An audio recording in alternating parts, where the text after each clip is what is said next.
freight corridor. Ioko swings back into profit. Old Mutual buys into 10x investments. And in personal finance tonight, the real cost of buy now, pay later. All of that to come, but first, the very latest Eyewitness News. Good evening, I'm Maki Molapo. We begin in the National Assembly where Deputy Police Minister Kasal Matale says he doesn't know murder accused Vusmusi Ket Matlala or controversial businessman Brown Mokgotsi.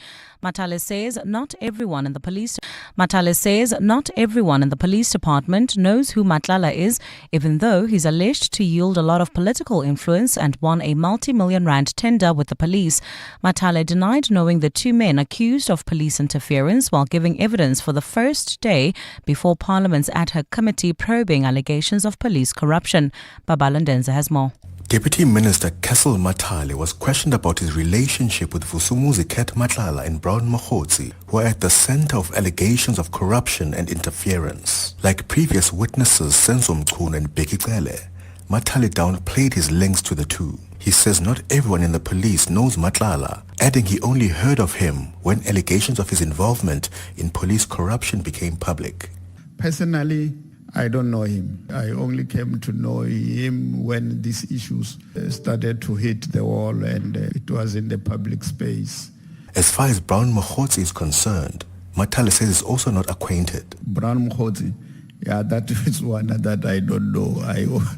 I don't know that one. I've heard about him with these things that is happening, but Matale's testimony today centered around the disbandment of the political killings task team, which he says was not practical. Baba Londenza, Eyewitness News, Parliament.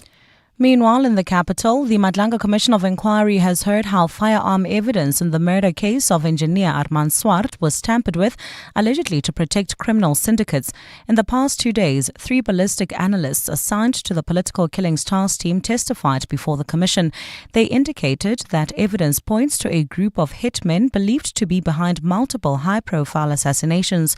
The experts further revealed that firearms connected to the murder of Obasafoka, popularly known as DJ Sambodi, have also been linked to 29 other criminal cases. Afara Mushana takes a look. DJ Sambodi, DJ Vintos, businessman Don Tingeni and Vereeniging engineer Armand Swart were all killed using the same AK-47 automatic rifle.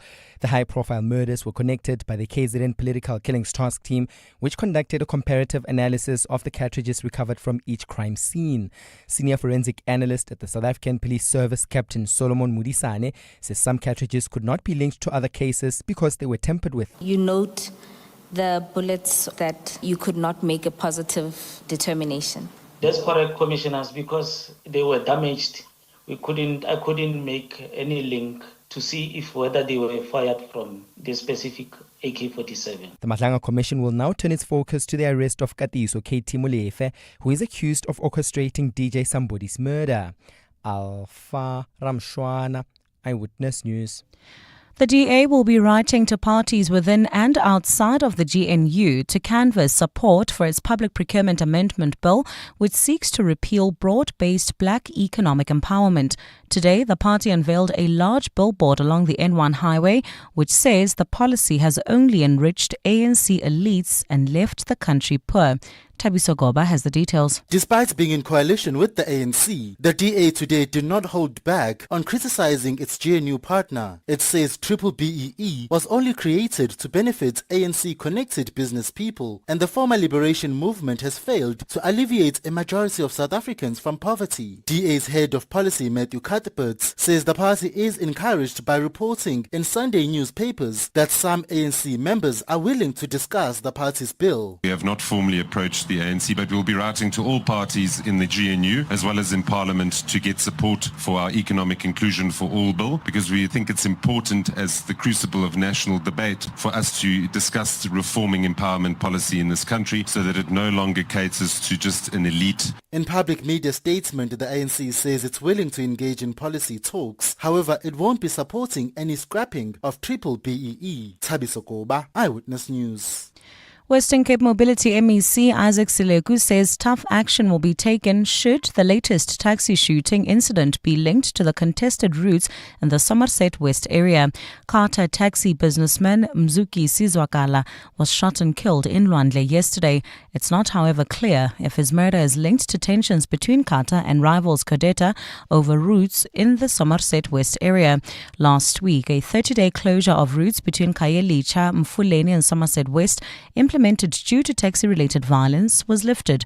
Tutuzelo has more. Provincial Mobility MEC Isaac Selegu says he's waiting to hear from the police about whether the latest murder is related to the reopening of the routes or not, and if it's linked, he'll take decisive steps. Carter spokesperson Kulego Skyebi says police must do a thorough investigation to avoid speculation. Those are the people that have been trained to investigate, to arrest, and then to send the people to prosecute them. The assumption that's so dangerous, going to assume it's someone else or something else, which is not true. So rather wait for the police to do the proper job so that you can't do the assumption. Both Selegu and Carter have condemned the recent taxi-related shootings and will monitor the situation closely. Ndutuzelo Nene, Eyewitness News. And Microsoft and OpenAI have reached a deal to allow the ChatGPT maker to restructure itself into a public benefit corporation, valuing OpenAI at $500 billion and giving it more freedom in its business operations. The deal removes a major constraint on raising capital for OpenAI that has existed since 2019 when it signed a deal with Microsoft that gave the tech giant rights over much of OpenAI's work in exchange for costly cloud computing services needed to carry it out. As its ChatGPT service exploded in popularity, those limitations became a notable source of tension between the two companies. However, CEO Sam Altman says he will not get equity in the restructured company in a reversal from discussions last year that he would receive equity. According to Reuters, a spokesperson for OpenAI says the company has no plans to focus on a potential public offering. Microsoft will still hold a stake of 27% in OpenAI Group, PBC, which will be controlled by the OpenAI Foundation, which is a non-profit. The Redmond, Washington-based firm has invested $13.8 billion in OpenAI, with today's deal implying that Microsoft has generated a return of nearly 10 times its investment. Microsoft shares rose 2.5%, sending its market value above $4 trillion again. Gold's trading at $3,961.69 an ounce. The rand's at 17.15 to the dollar, at 22.78 to the pound, at exactly 20 to the euro. Brent crude oil's at $64.07 a barrel. In your sport, Pakistan elect to bat first in opening T20 against South Africa. Proteas women gear up for their World Cup semi-final against England. And police arrest 4 people for the attempted kidnapping of Zenit St. Petersburg midfielder. A look at your weather. A cloudy Wednesday in store for Gauteng with afternoon thunder showers expected. Joburg will drop to overnight lows of 14 degrees and peak at highs of 24. Pretoria is at 16 and 25. Vereniging's at 13 and 24 degrees as well. Clear skies for Cape Town with fresh southeasterly winds at a low of 15 and a high of 23 degrees. The top story in Eyewitness News this hour. Deputy Police Minister Kasal Matale says he doesn't know murder accused Vusmusi Kat Matlala or controversial businessman Brown Mokhotsi. EWN, in touch, in tune, and independent. For the latest, visit ewn.co.za or download the EWN app. EWN Traffic.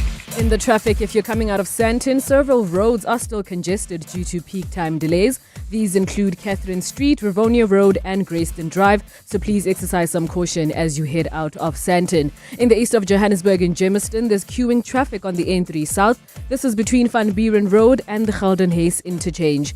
In Tembisa, those roadworks are back up again on the R21 North, and they are slowing down traffic from the R25 just before the Olifantsfontein Road. In Boksburg, roadworks as well on the N17 East just before Carnival City entrance are causing delays from the R21. And lastly, in the east, we'll stay in Edenvale. There has been an accident earlier on the R24 West before Edenvale Road, and it's also slowing down traffic. In Tshwane, there's been an accident on the N1 South. This is before Rigel Avenue. It is still slowing down traffic as you come from Linwood Road. And the traffic lights are also out in the capital. This is in Centurion at the N1 and Old Joburg Road, and in Littleton at the N14 and Jean Avenue. But pointsmen are on duty, so don't you worry. Moving to Cape Town, please take note that to allow for the removal of structures post the event of the Speed Classic Cape Town, Film Khosana Drive outbound will be closed from today between 7 p.m. and 5 a.m. until Thursday, the 30th of October. For more on road closures, please go to ewn.co.za. On Helen Suzman Boulevard outbound, traffic is backed up. This is between Portswood Road and Buitengracht. There's also congestion on N1 inbound ramp. This is to M5 South. You can expect some slight delays there.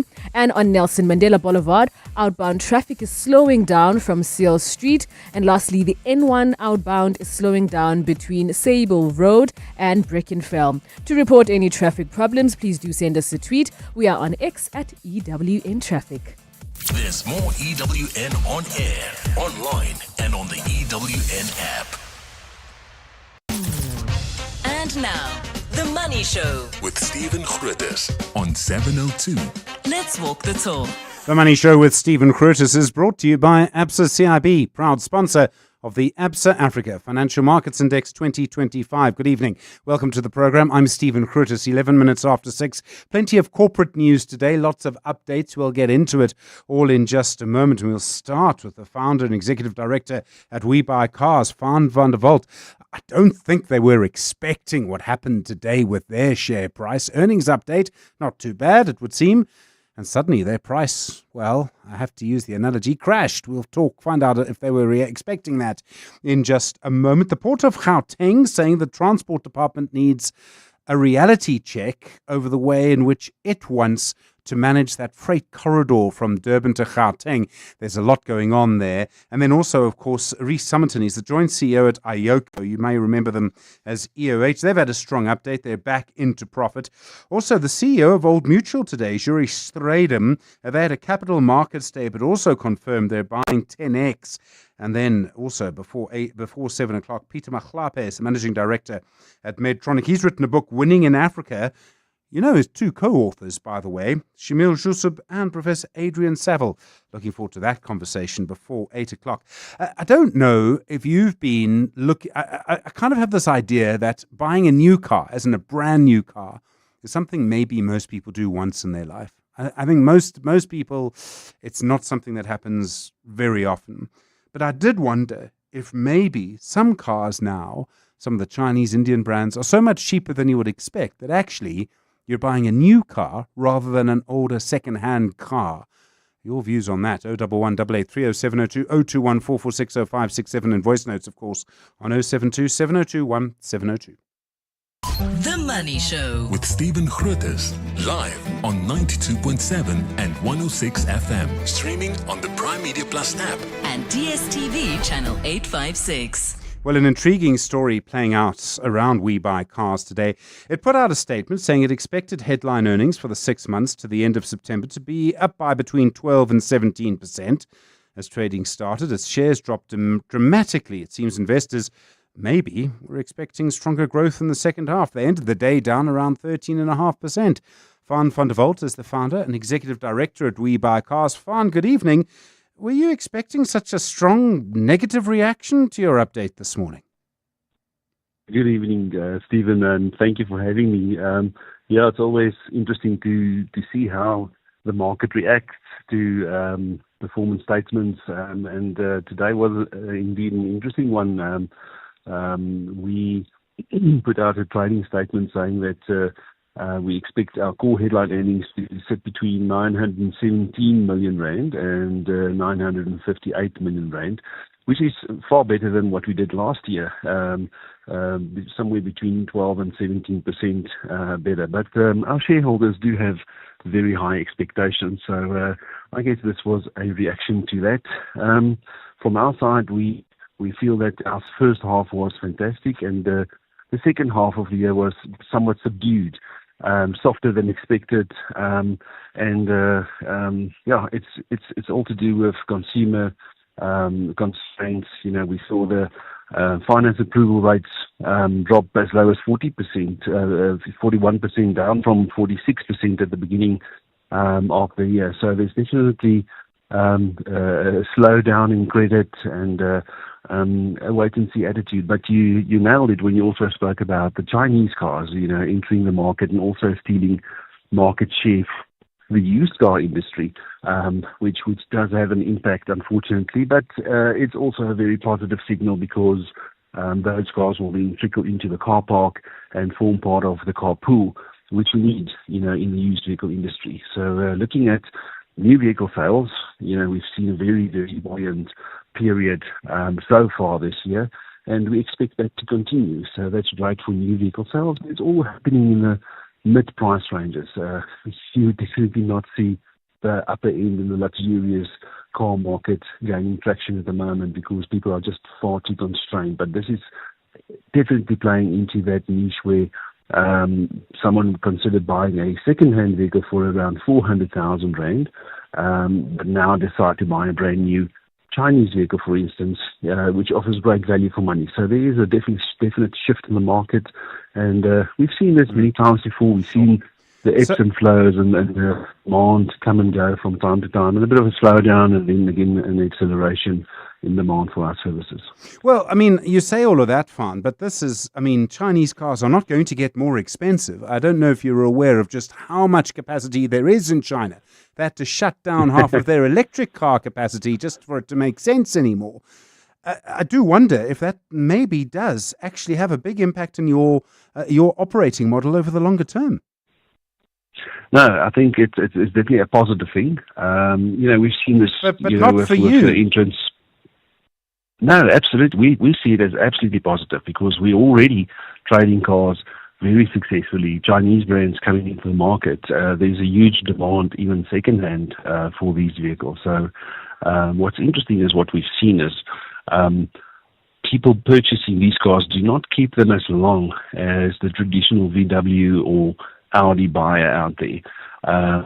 So it will be very interesting to watch the dynamics over time, but it's definitely not something that we are concerned about. We want to be involved in every second-hand deal, and over the lifespan of a used car, it will change hands a number of times. Our data shows that, when someone buys a new vehicle, they keep it for around 5 years approximately. Some brands shorter and some brands a little bit longer. But once it's used, they trade them around every 3 to 3.5 years. And that's where we come into play. We want to do each and every transaction in the used car space. Currently, when we look at the used car market, there's around 150 to 160,000 vehicles being traded every month. So our market share is still very, very small. So there's lots of space for growth, and there's a highly fragmented market out there. So sure. This is the other point, though, isn't it, Fan, that your company 5-10 years ago, very few people would have heard from you. You've grown in the public mind very quickly. You've got your supermarkets, your car supermarkets all over the place. Isn't this just the point where growth had to slow eventually? And isn't this just a natural thing? And that's fine, but it does mean that investors can't expect the growth they've seen. Well, we're very ambitious, Stephen. We feel that, yes, we're now sitting in double digits market share. But when you look at big companies, let's look at a Dis-Chem or a Capitec or those companies, they've grown way beyond that. So we believe that the next phase of growth will depend on us and how much effort we put into that. And for that reason, over the last year, we've invested heavily in new infrastructure. We are currently building mega warehouses both in Gauteng and in Cape Town, close to the size of the dome. So we're very ambitious to reach our growth target of 23,000 units by 2028. But we've also invested in people, training systems, AI systems, and vehicle evaluation systems. We've just launched a software system called Inspectify that really simplifies vehicle inspections and condition reports so that the average consumer can understand it, and it's in simple, normal language. Faan van der Walt, we'll have to leave it there. Thank you very much indeed. Founder and Executive Director at WeBuyCars. Your views, please. 19 minutes after 6. 702. Stephen is on X. At Stephen Grootes. A pretty positive reaction to the Transport Department's proposals over the weekend for the private sector to play a much bigger role in our railway system, including requests for information about rail links between cities like Durban, Joburg and Messina. But the Port of Gauteng has a very different view. The port developers, Francois Norkier. Francois, good evening. You believe the Transport Department needs a reality check. Why do you say that? Yes, let me just go back again. The request for information brought out very good points, 5 basic points that they brought out. They need more digitalization, a massive car terminal, a massive container terminal, better lines, and sustainability. 100% correct. But this line has got a problem. It's a systematic problem. It's only 550 kilometers from the port of Gauteng to the port in Durban. Rail normally works over a longer distance. That is the road. The railway line was built in a tow that went from town to town and then to Volksrus and then to port of Gauteng. That is 690 kilometers. So it's got 25% further to travel than the road to travel. That's part of the problem it's got. It's not easy line to run.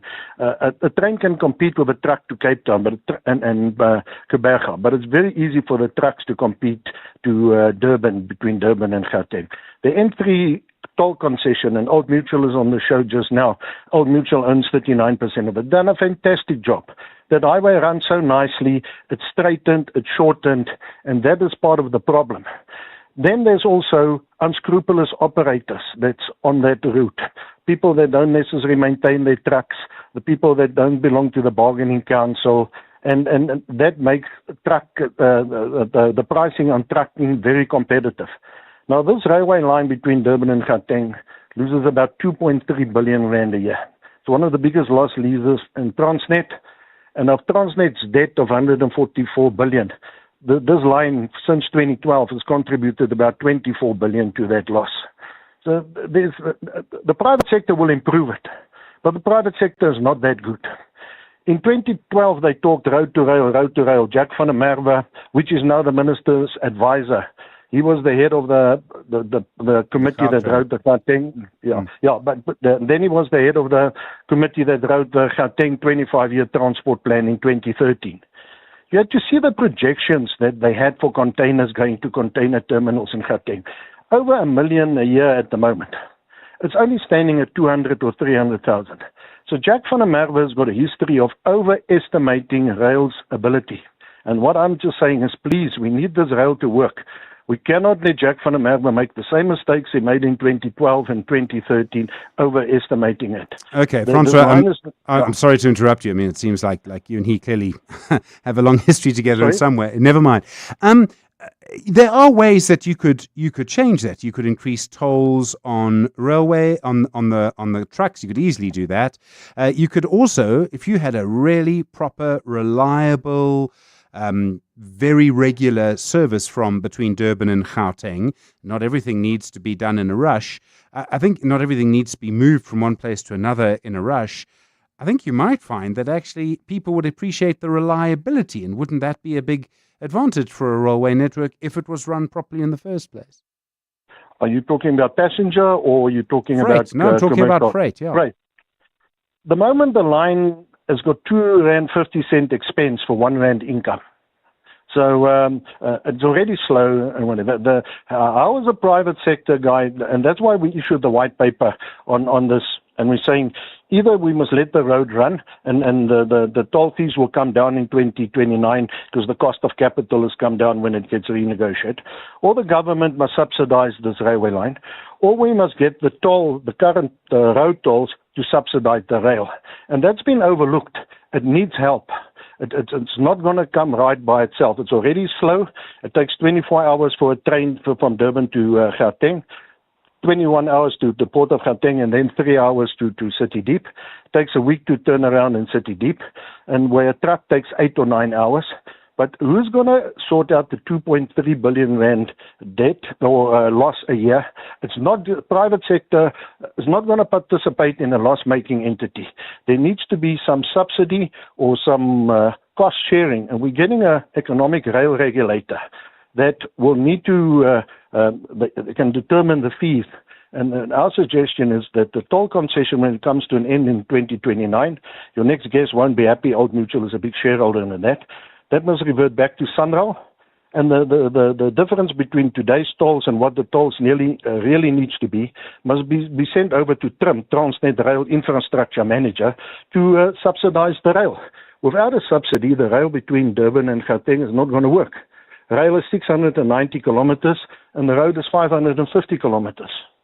Francois Nokia, thanks very much indeed. The port developer at the port of Gauteng. Okay, a contrary view there. I don't know how you feel about that. Could rail actually do what road does now?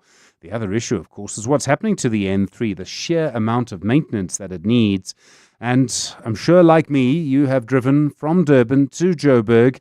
And as you get to certain times of the day and you trudge through Pietermaritzburg past truck after truck after truck, anything that would fix that. 011 883 0702 021 446 0567. Also your voice notes on 072 702 1702. 26 minutes now after 6.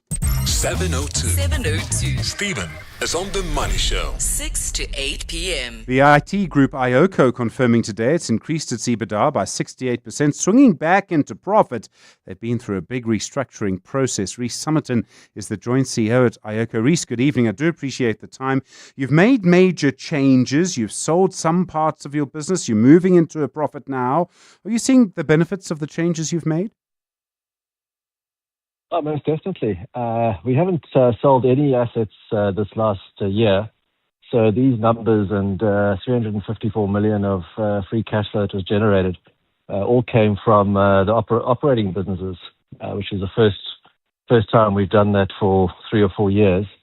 And we're in a position of strength, strong balance sheet. We can now move ahead with the capital allocation part of our strategy, buying shares back and looking for some exciting acquisitions. You said earlier today you actually had made more progress more quickly than you had planned. What allowed you to move so quickly? I mean, sometimes things just go right. I get that, but not very often. Yeah, turnarounds are difficult, and I don't think there was a more challenging turnaround than IOCO. I think the first thing we did is we brought back Shona as the CFO, which was really one of the big drivers of the turnaround. And then the second thing is last year we kind of said to the key executives, we want you to run your own businesses in a very decentralized way. And so that kicked off at the start of this year, 2025. And I'd say the business unit chief executives kind of all embraced this decentralization or radical autonomy idea. And they have delivered some very good results. So when you cut this bloated or head office, and then you allow the operating businesses to come through and deliver, you get a really good result out of it. You want to buy some new businesses, I understand. Do you have a few targets in mind already? Yeah, so we have a process in place. So I think if you think about IOCO in the years ahead, it's going to be a serial acquirer of businesses. We want to get to the point where IOCO takes advantage of a strong balance sheet, its assessed tax losses, to be able to buy niche players. And what that'll do is complement the existing platform. Then you add on parts of the business that are missing. So IOCO touches 4,000 clients in South Africa. So it touches virtually every major company in South Africa somewhere. But what you want to do is get a bigger share of that wallet. So you want to gain some market share. And we think you need some new technologies. I mean, technology moves so quickly that you've got to make acquisitions to remain relevant and on the front foot. Rhys Summerton, really appreciate the time. Thank you. Joint CEO at IOCO. The Money Show. The markets. Kwena Maloko is with equity research sales at Absa CIB. Kwena, good evening. WeBuyCars. You heard the CEO there. I asked, were you expecting such a reaction? I felt probably not. Yeah, it's difficult to expect a 13% on any day, but I think you were quite right there in that when you go from giving the market sort of 20 years of earnings growth consistently, even a small miss, like he alluded to now, can get punished quite aggressively. But I think ultimately, at the end of the day, this was the market trying to find where the new base is, just given the outlook, like you said, on the prices of used cars, given what's happening in the new vehicle sales and with the pricing on the Chinese side. Old Mutual, they're spending money on 10X. They had Capital Markets Day today. What stood out from their Capital Markets Day for you? Yeah, for sure. I think 10X was the thing that sort of grabbed the headlines. I mean, it probably is strategically sound, right? So gives Old Mutual access to 10X's sort of 60,000 clients, AUM of about 70 billion.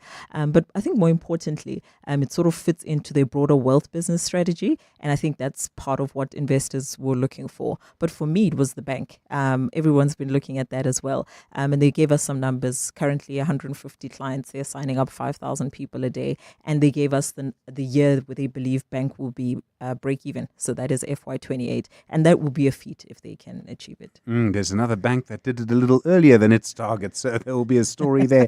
MTN was up strongly on the day. What was driving that?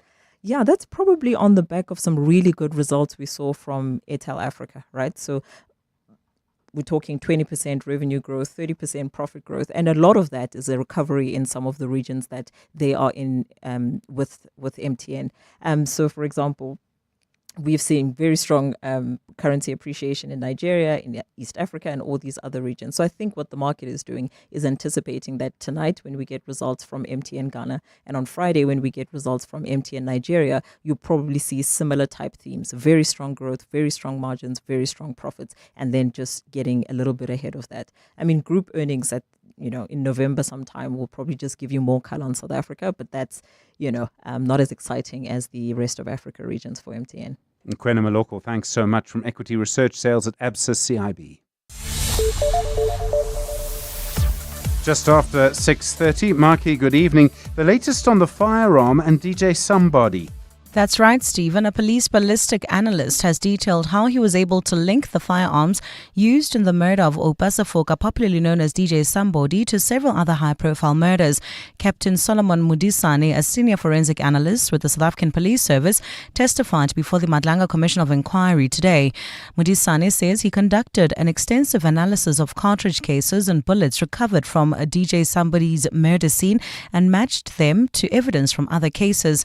His findings revealed that the same rifle was used in the killings of Vereniging engineer R2.7bn Swart, DJ Vintos, and businessman Don Tindeleni. I found that these cartridge cases were fired in the same firearm, so they bear common origin. This specific firearm that I'm referring to, it's a 7.62 by 39 millimeter caliber Russian Kalashnikov model AK-47 full automatic assault rifle.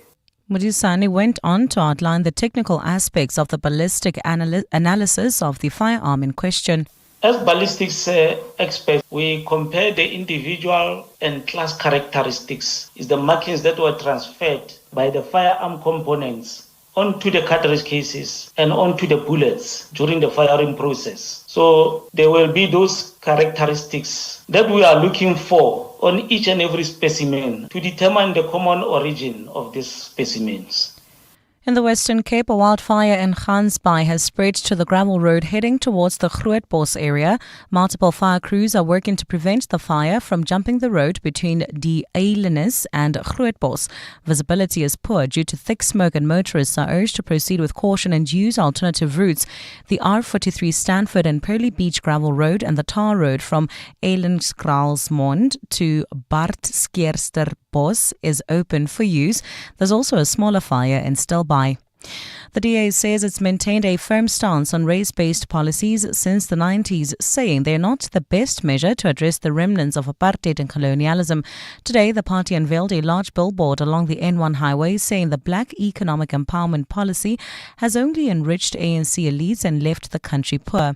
The DA is trying to push its public procurement amendment bill into law, which would effectively repeal BEE. Tabiso Goba has more. Data from Statistics South Africa and the Commission for Employment Equity has white people at the top of most key economic metrics. Despite accounting for about 8% of the population in the country, white people own the most private land, occupy 61% of all top management positions in companies, and white households generally have more income than any other race group. The DA's Federal Council chairperson Helen Ziller says race-based policies have not benefited everyone. We absolutely recognize the terrible legacy of the past, and we absolutely strive for transformation, including land ownership.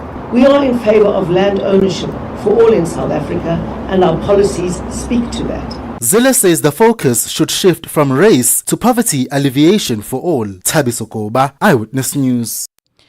And Elon Musk's company XAI has launched Grokipedia to compete with Wikipedia, which he has accused of ideological bias.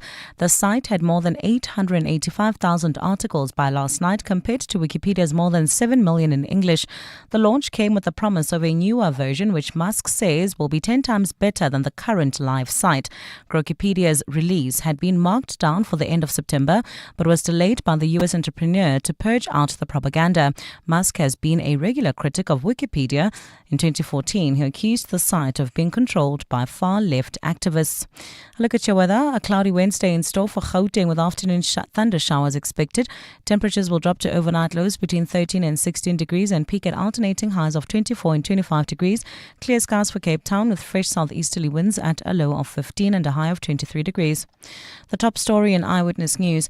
A police ballistic analyst has detailed how he was able to link the firearms used in the murder of Oupa Sefoka, popularly known as DJ Somebody, to several other high-profile murders. EWN Traffic. We'll start in Cape Town for this hour. To allow for the removal of structures after the event of the Speed Classic in Cape Town, please note that Philip Khosana Drive outbound will be closed from today between 7 p.m. and 5 a.m. until Thursday, the 30th of October. On Nelson Mandela Boulevard outbound, traffic is slowing down at Anzio, and the N2 outbound is crawling between Mowbray Main and Bunga Avenue, so please exercise some caution there. Coming to Johannesburg, if you're heading towards Midrand, there is slow-moving traffic on the N1 North. This is between the Butlu Interchange and New Road. In Woodmead, the accident that happened earlier on in the N1 South is still causing some slow-moving traffic. This is before Rivonia Road from the Butlu Interchange. While on the M1 South, there are peak time delays. This is between the Kilani Bends and Boysons Road. Likewise, if you've got any traffic, please do send us a tweet. This is at EWN Traffic on X. There's more EWN on air, online, and on the EWN app. Beyond every boardroom is a story waiting to be written.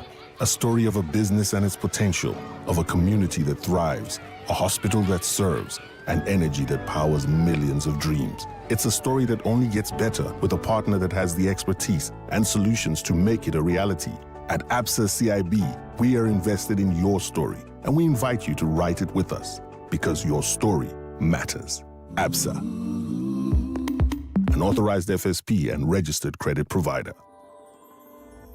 As the world's leaders meet for the G20 summit in Johannesburg, the eyes of the world will be upon us. Not just to South Africa, but Africa. It's the very first time that this summit has been held on our continent. What the world will see is a country building infrastructure that improves the lives of its people and lives up to the summit's themes of solidarity, equality, and sustainability. SANRAL's investment and projects ensure that we undertake this journey together with our neighbors.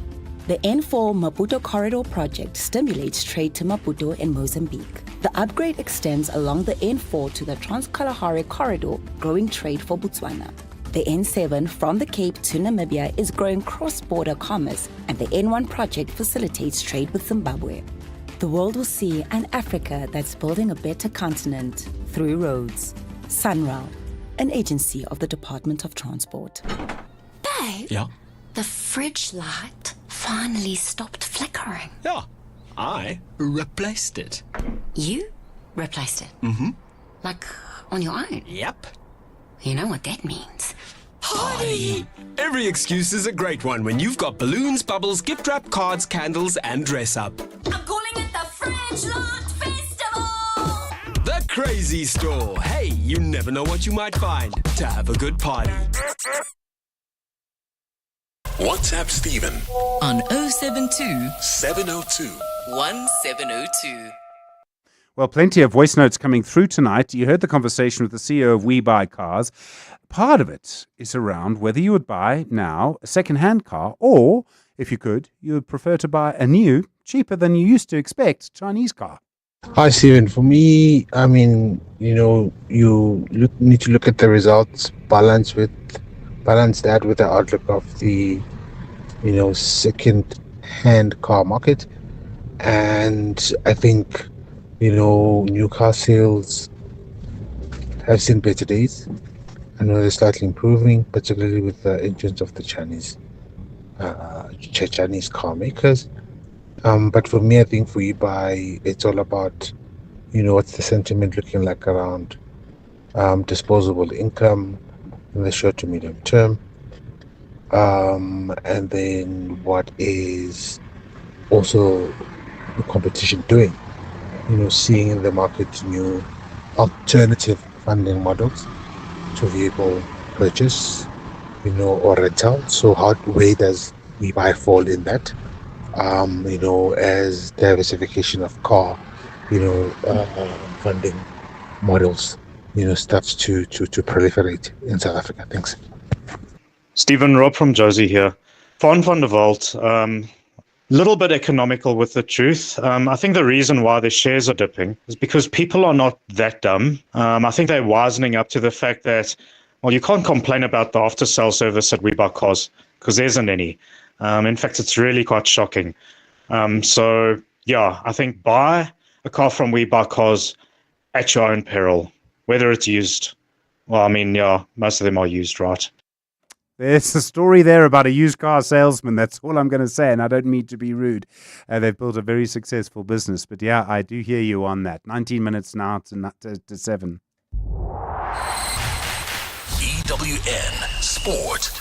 Solakela, good evening. From real cricket to, what's it called? T20. T20, That's Stephen. And South Africa have posted 194 for 9. That's in their 20 overs of the first clash against Pakistan. Reza Hendricks top scored with 60, while Mohammad Nawaz took 3 for 26. For the Proteas women, they're in 50-over World Cup semi-final action against England tomorrow. Sune Luce and her teammates will be desperate to secure a statement win, having lost by 10 wickets to Australia in their final round-robin match. You play 7 round-robin games, you're never going to have a perfect tournament. There's always going to be a few games here or there, or a few moments here or there where it doesn't go your way. And World Cups are 100% about, the bounce-back ability and how quickly you can put a setback behind you. Yeah, I think obviously not our best performance, but, we don't need extra motivation to go into the semi-finals. South Africans are very resilient in our own way, and we know what we're playing for, and everyone's really excited. Banyana will look to qualify for the 2026 Women's Africa Cup of Nations when they host DR Congo in the second leg of their second round qualifier tonight.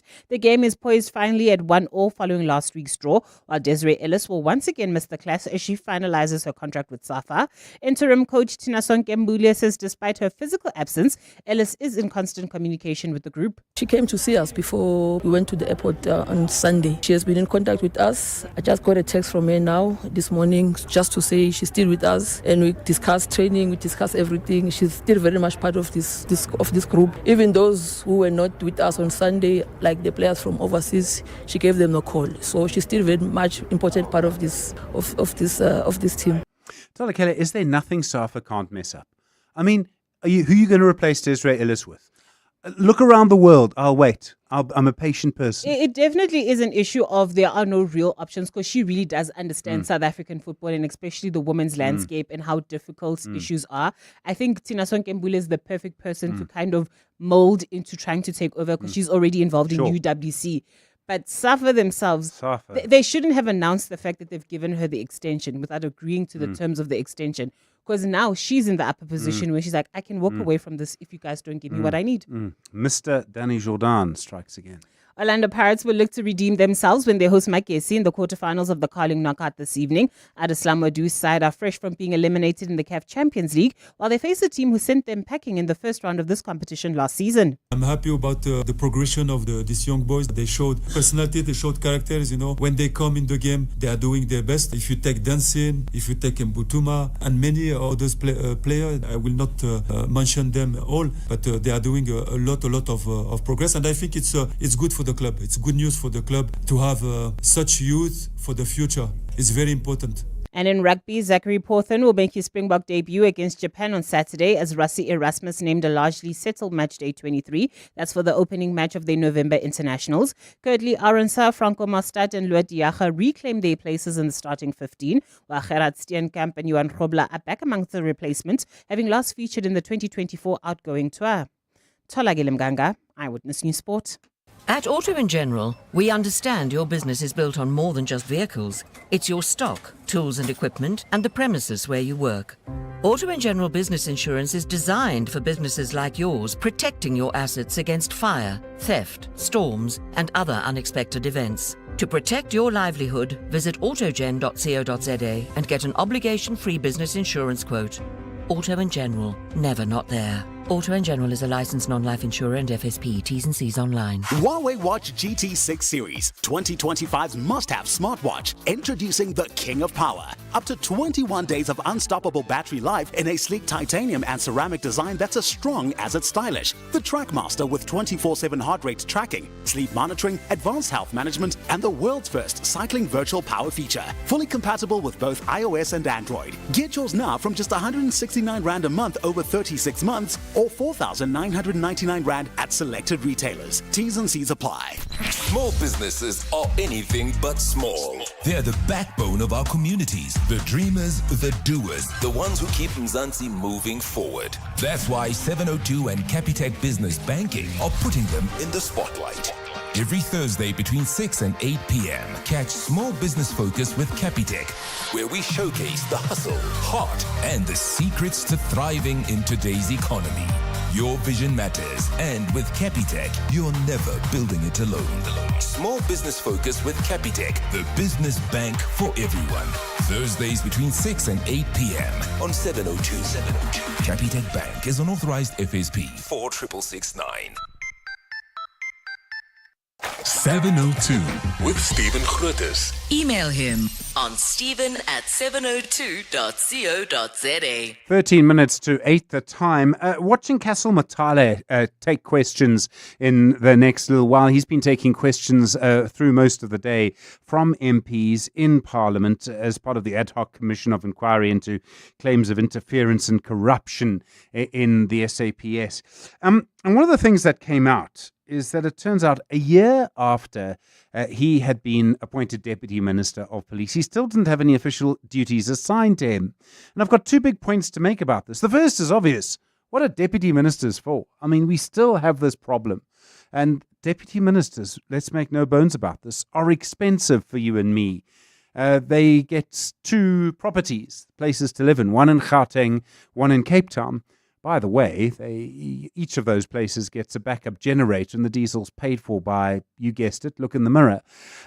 So firstly, they're expensive. And the second is, Castle Matale, as Polly van Wyk reminded us, was the person who, it seems, was very much involved with Julius Malema in Limpopo and the On Point scandal when he was the Premier of Limpopo.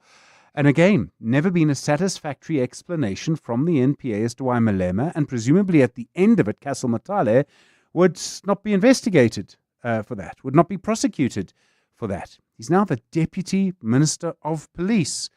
And I still don't know what a Deputy Minister does. I have to say, I have not seen anywhere in all of the conversations around this any support for Castle Matale. Could be wrong. Please prove me wrong. On 011 8830 702 021 446 0567 and voice notes tonight on 072 702 1702. The Money Show on 702. Monday to Friday, 6 to 8 p.m. Well, you will have heard the phrase Africa is the continent of the future more than once on this program, and at the same time, some of our companies that have gone to other parts of our continent have had mixed success. Think of MTN in Nigeria as a good example of how complicated things can be. Someone who's been looking at this and someone who's actually spent a lot of time doing business on our continent is Peter Machlape, managing director at Medtronic, has written a book called Winning in Africa. His two co-authors are very interesting in their own right. One's the Vodacom CEO, Shamil Yusuf, and the other is Adrian Saville. You know Professor Saville well. Peter, good evening. You've written this book based on your experience, on the experience of your co-authors. What for you is the major secret to success on the rest of our continent? It seems to involve not just profit, but purpose. Yes, Stephen, thank you very much for inviting me to your show, and good evening to the listeners. Yes, the Winning in Africa, your next 8 moves, was written out of my experience of traveling over 40 countries on the continent, doing business, setting up business, facing the reality of what works, what doesn't work, things to look out for. I mean, one of those examples where me and Shamil Yusuf crossed was when I was managing the business through Africa, including the Mediterranean islands. Egypt's currency was tanking. Egyptian pounds depreciated in 1 year from 15 pounds to a dollar to 30 pounds to a dollar to 50 pounds to a dollar. So some of the kind of fires that we faced on the road, trying to do business in an environment where currency is just becoming porridge. It's interesting because we're actually beginning to see that in our country too. The private sector, to be successful, is getting more involved in things that the state used to do or should be doing. And maybe some of them are beginning to marry those ideas of purpose and profit.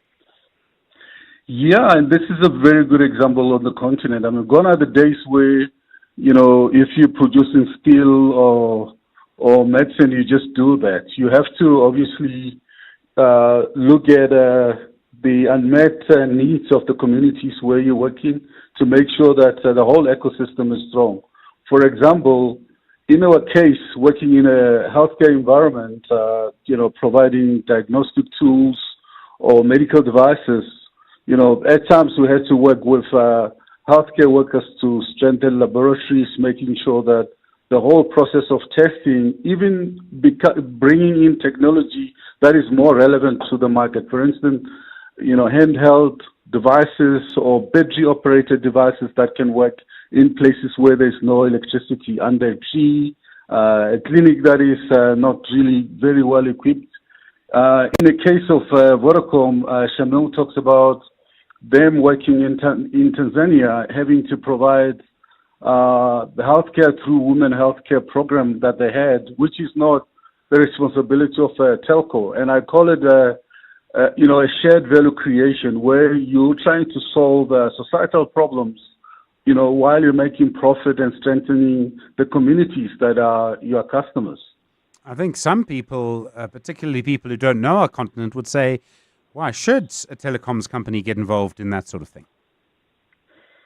It's for sustainability. If you win, the community wins, and you create a very strong, sustainable customer base for you. So you look at a kind of a bigger picture as opposed to a narrow picture for just specializing in telco. Peter Machlape, thanks very much indeed. Managing Director at Medtronic.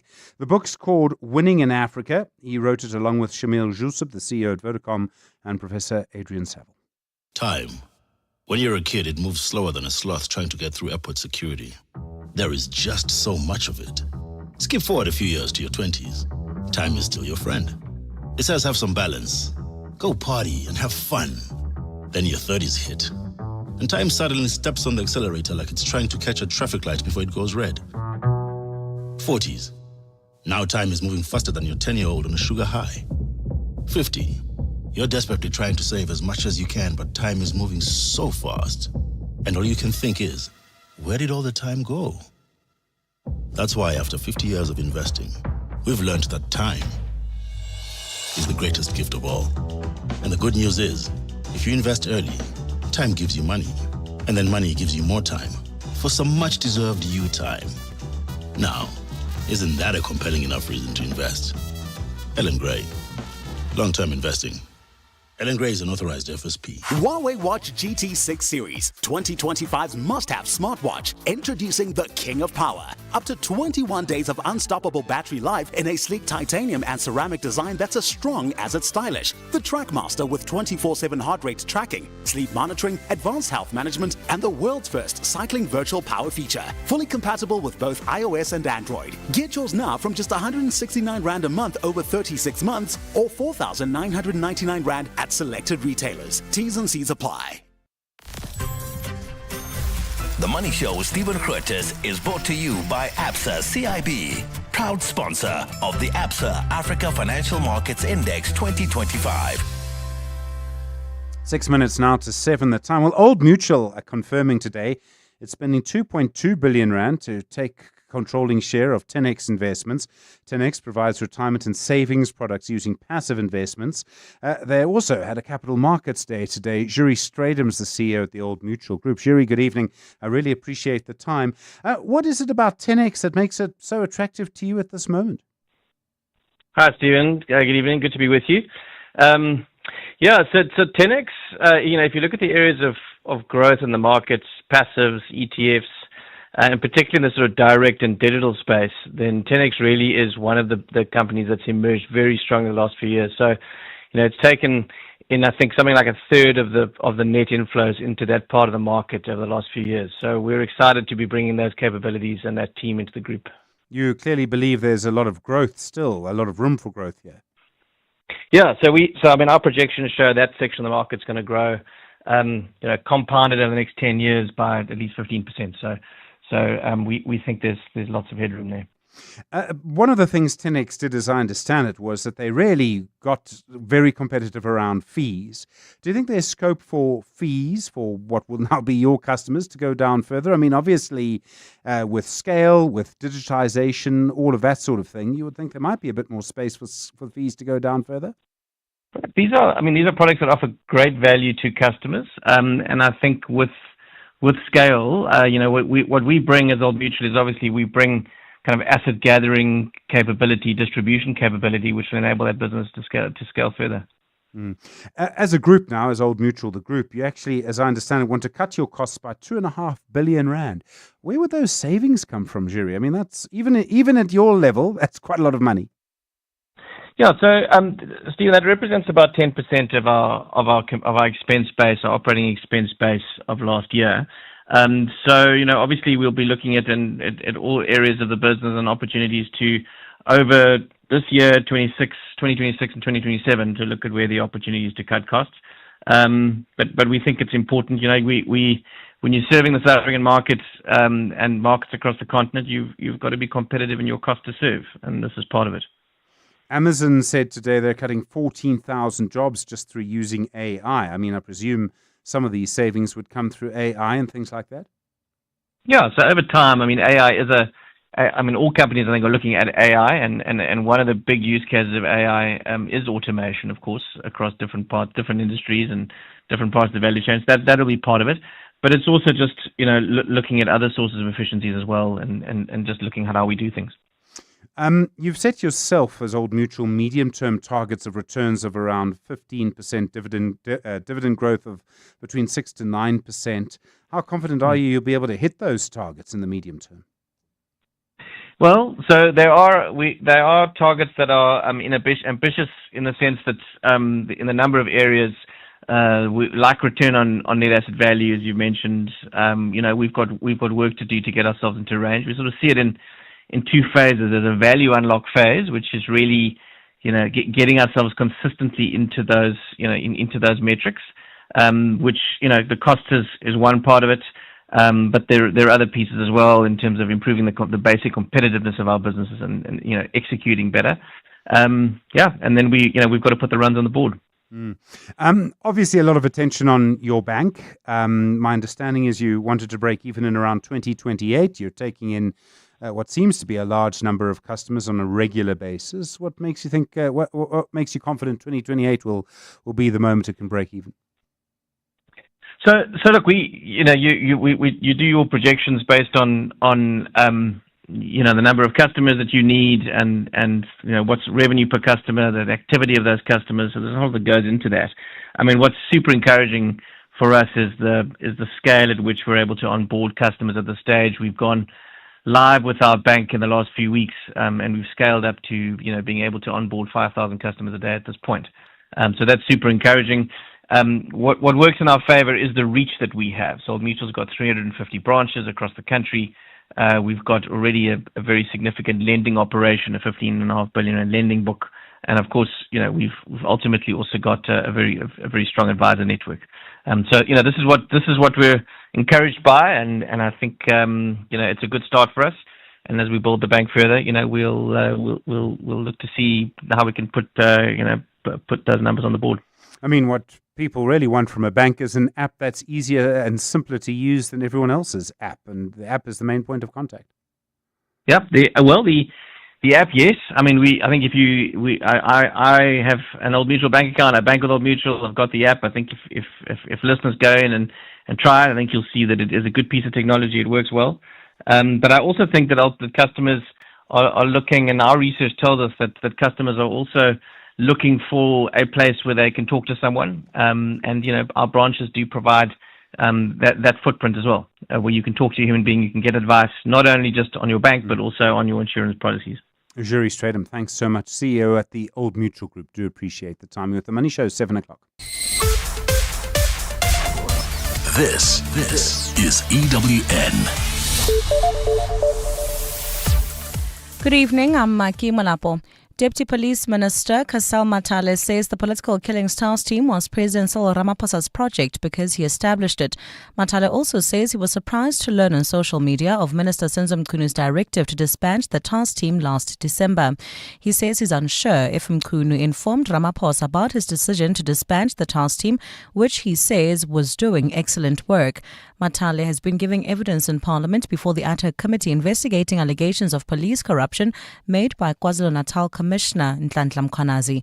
He says Mkhwanazi was central to the team's operations by virtue of being the provincial commissioner. It happens to be in KZN, but I can say it's the president's project because the president initiated a process that led to the formation of this team. And obviously, the team is established in a province. And in a province, we have got a provincial commissioner. Scrapping medical tax credits, redirecting subsidies to civil servants for medical aid, and the introduction of payroll taxes are among the Health Department's proposals to establish a national health insurance. Health Minister Aaron Motsoaledi has moved to dispel what he says is misinformation about where the money will come from, saying existing grants from the fiscus will be redirected to get the fund off the ground. Parliament's Appropriations Committee has today been probing the funding sources for the fund amid criticism that Parliament has not been circumspect enough about how universal healthcare will be funded. Lindsay Dentlinger has more. While the Health Department is not putting a single price tag to the implementation of the NHI, Health Minister Aaron Motsoaledi says it's not an overnight event. He's pointed fingers at MPs and government employees who are subsidized to the tune of 70 billion rand a year to belong to a private medical scheme, saying there's already money in the system that can be redirected to the fund. If you bring back the money to the poor, we'll leave you to your own vices. Why are you being given tax credits for joining a medical aid when an ordinary person on the street cannot be? Deputy Director General Nicholas Crisp says instead of rebates of around 34 billion rand a year for belonging to a medical aid, redirecting existing grants for health services to the NHI fund and even introducing surcharges are options under consideration. But MPs have expressed reservations about introducing new taxes and surcharges and whether the National Treasury will agree to ring-fence these to specifically fund the NHI. Lindsay Dentlinger, Eyewitness News, Parliament. The South African Weather Service has denied claims that a storm is brewing at the organisation following renewed allegations of fraud and corruption. Management has been accused of financial mismanagement, abuse of power and tender irregularities. This includes allegations that the board has shielded some in the executive from accountability. This is not the first time the Weather Service has been rocked by similar claims. Spokesperson Obasa Khalwe has labelled as false reports of governance failures, financial mismanagement and impunity. He says the procurement process to acquire a new high-performance computing system to run weather prediction models is above board. The latest and most recent process is now at an advanced stage of bid evaluation. The evaluation will be succeeded by a bid adjudication and a recommendation of the successful bidder to the CEO consider for approval. In addition to the existing checks and balances, the current board has resolved that the process be subjected to a double-blind review in order to prevent irregular expenditure. Cape Town Taxi Association, CATA, says it's concerned about the recent murder of one of its members. Mzuki Sizwakala, who served on the executive committee of CATA in the Luandle region, was fatally shot in Luandle yesterday. He was also part of a negotiating team tasked with resolving an impasse with rival taxi association Codeta over route operations in the region. The latest incident appears to be part of an ongoing pattern of taxi violence in the Cape. Ntutuzela Nene has more. Several high-ranking members of CATA have been killed in gun violence in recent months, including its first deputy chairperson, a former spokesperson, and another taxi boss who was shot and killed on the R300 highway last week. A 30-day closure of routes between Khayelitsha, Mfuleni and Somerset West, which were implemented due to violence between rivals CATA and Codeta, was lifted last week. CATA spokesperson Nkuleko Skebi is appealing for the arrest of those responsible to avoid assumptions. We cannot have so much killings at CATA and then no arrests has been made. That's totally unacceptable. We cannot assume the assumptions are so dangerous in the taxi industry. They can cause a lot of fight. Provincial Mobility MEC Isaac Selegu says he's waiting to hear from the police about whether the latest murder is related to the reopening of the routes or not, and if it's linked, he'll take decisive steps. Ndutuzelo Nene, Eyewitness News. And Amazon has today announced that it will reduce its global corporate workforce by about 14,000 people, with more cuts expected next year. This is a major shakeup driven in part by the adoption of artificial intelligence at the tech giant. Amazon is working to compensate for overhiring during the peak demand of the pandemic and to limit costs as it enters its crucial holiday selling season. The layoffs offer an early look at the possibly broad effects of AI on workforces. Reuters reports that Amazon CEO Andy Jassy flagged the potential for such losses in June, saying increased use of AI tools and agents would lead to more corporate job cuts, particularly through automating routine tasks. Amazon had about 1.56 million full-time and part-time employees at the end of last year, while its corporate workforce includes roughly 350,000 employees. Gold's trading at $3,958.89 an ounce. The rand's at 17.14 to the dollar, at 22.78 to the pound, at exactly 20 to the euro. Brent crude oil's at $64.24 a barrel. In traffic, you please just drive really patiently on Nelson Mandela Boulevard outbound, as traffic is still slowing down at Anzio, and the N2 outbound is crawling between Mowbray Main and Bunga Avenue. And also please take note that just to allow for the removal of structures of the Speed Classic Cape Town event, Philip Khosana Drive outbound will be closed from today between 7 p.m. and 5 a.m. This is until Thursday, the 30th of October. For more on road closures, please go to ewn.co.za.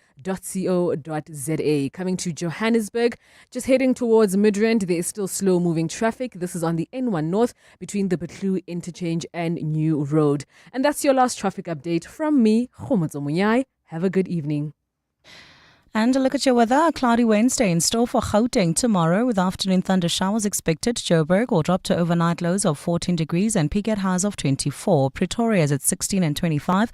Vereeniging is at 13 and 24 degrees as well. Clear skies for the mother city with fresh southeasterly winds at a low of 15 and a high of 23 degrees. The top story in Eyewitness News this hour.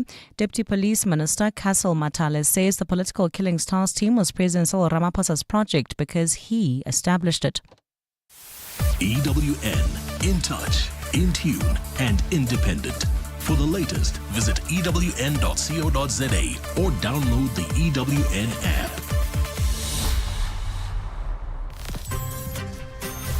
The Money Show with Stephen Grootes is brought to you by ABSA CIB, proud sponsor of the ABSA Africa Financial Markets Index 2025. And now, The Money Show with Stephen Grootes on 702. Let's walk the talk.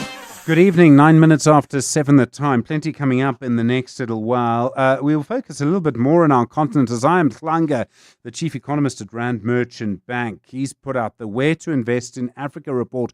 There is, I think, an important story there about just doing it for yourself. If you look at who are the top countries in which to invest in Africa, Rotendo Ndingwi from Tribe Africa Advisory, he'll particularly be looking at the US and Ethiopia. And then don't forget Warren Ingram as well tonight. He is looking at the real cost of buy now, pay later.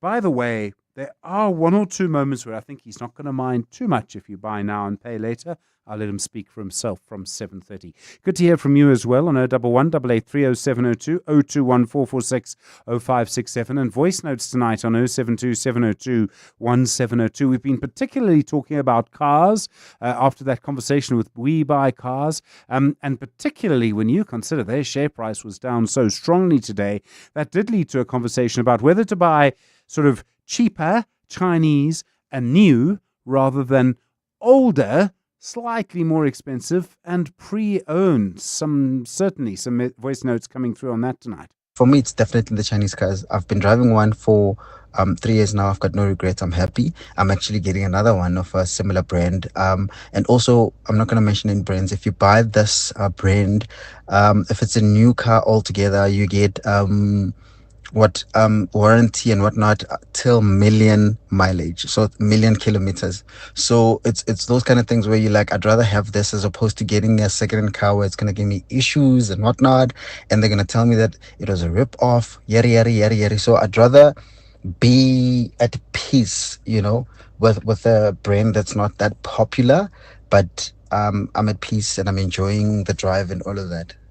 That's such a good point, actually, that peace of mind with the new, with the sort of mileage guarantee. Obviously, it won't be for the whole car. I mean, I doubt they're going to give you new headlights in under 1 million Ks or whatever it is. I remember years ago, I think it might have been Samsung. I mean, I'm talking 15 years ago. They're up against Sony. I mean, Sony, you forget, used to just dominate the market in everything. And Samsung would come out with every video recorder, remember them? CD player, remember them? It's just a 2-year guarantee, a bog standard, everything with a 2-year guarantee. I think they walked off the shelves because of that. Thanks very much indeed for that voice note. The Money Show with Stephen Grootes, live on 92.7 and 106 FM. Streaming on the Prime Media Plus app and DSTV channel 856. On the next Money Show, Nikki Bush joins us as your shapeshifter, one of the most sought-after speakers, an author, a media personality, had a very interesting career path. Graham Codrington, the futurist and partner at Tomorrow Today, the latest from the world of business unusual, and your consumer ninja, Wendy Nola, ready to fight for your consumer rights. All of that and the top business news of the day. The Money Show on 702. Monday to Friday, 6 to 8 p.m.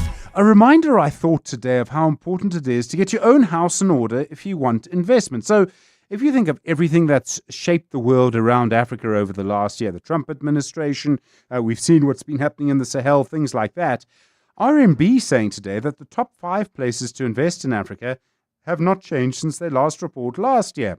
The Seychelles and Mauritius still number 1 and 2, followed by Egypt, South Africa, and then Morocco. Azayam Tlanga is the chief economist at Rand Merchant Bank. Azayam, good evening. What makes the Seychelles and Mauritius so appealing? I mean, they're pretty small markets, but second year in a row, both at the top?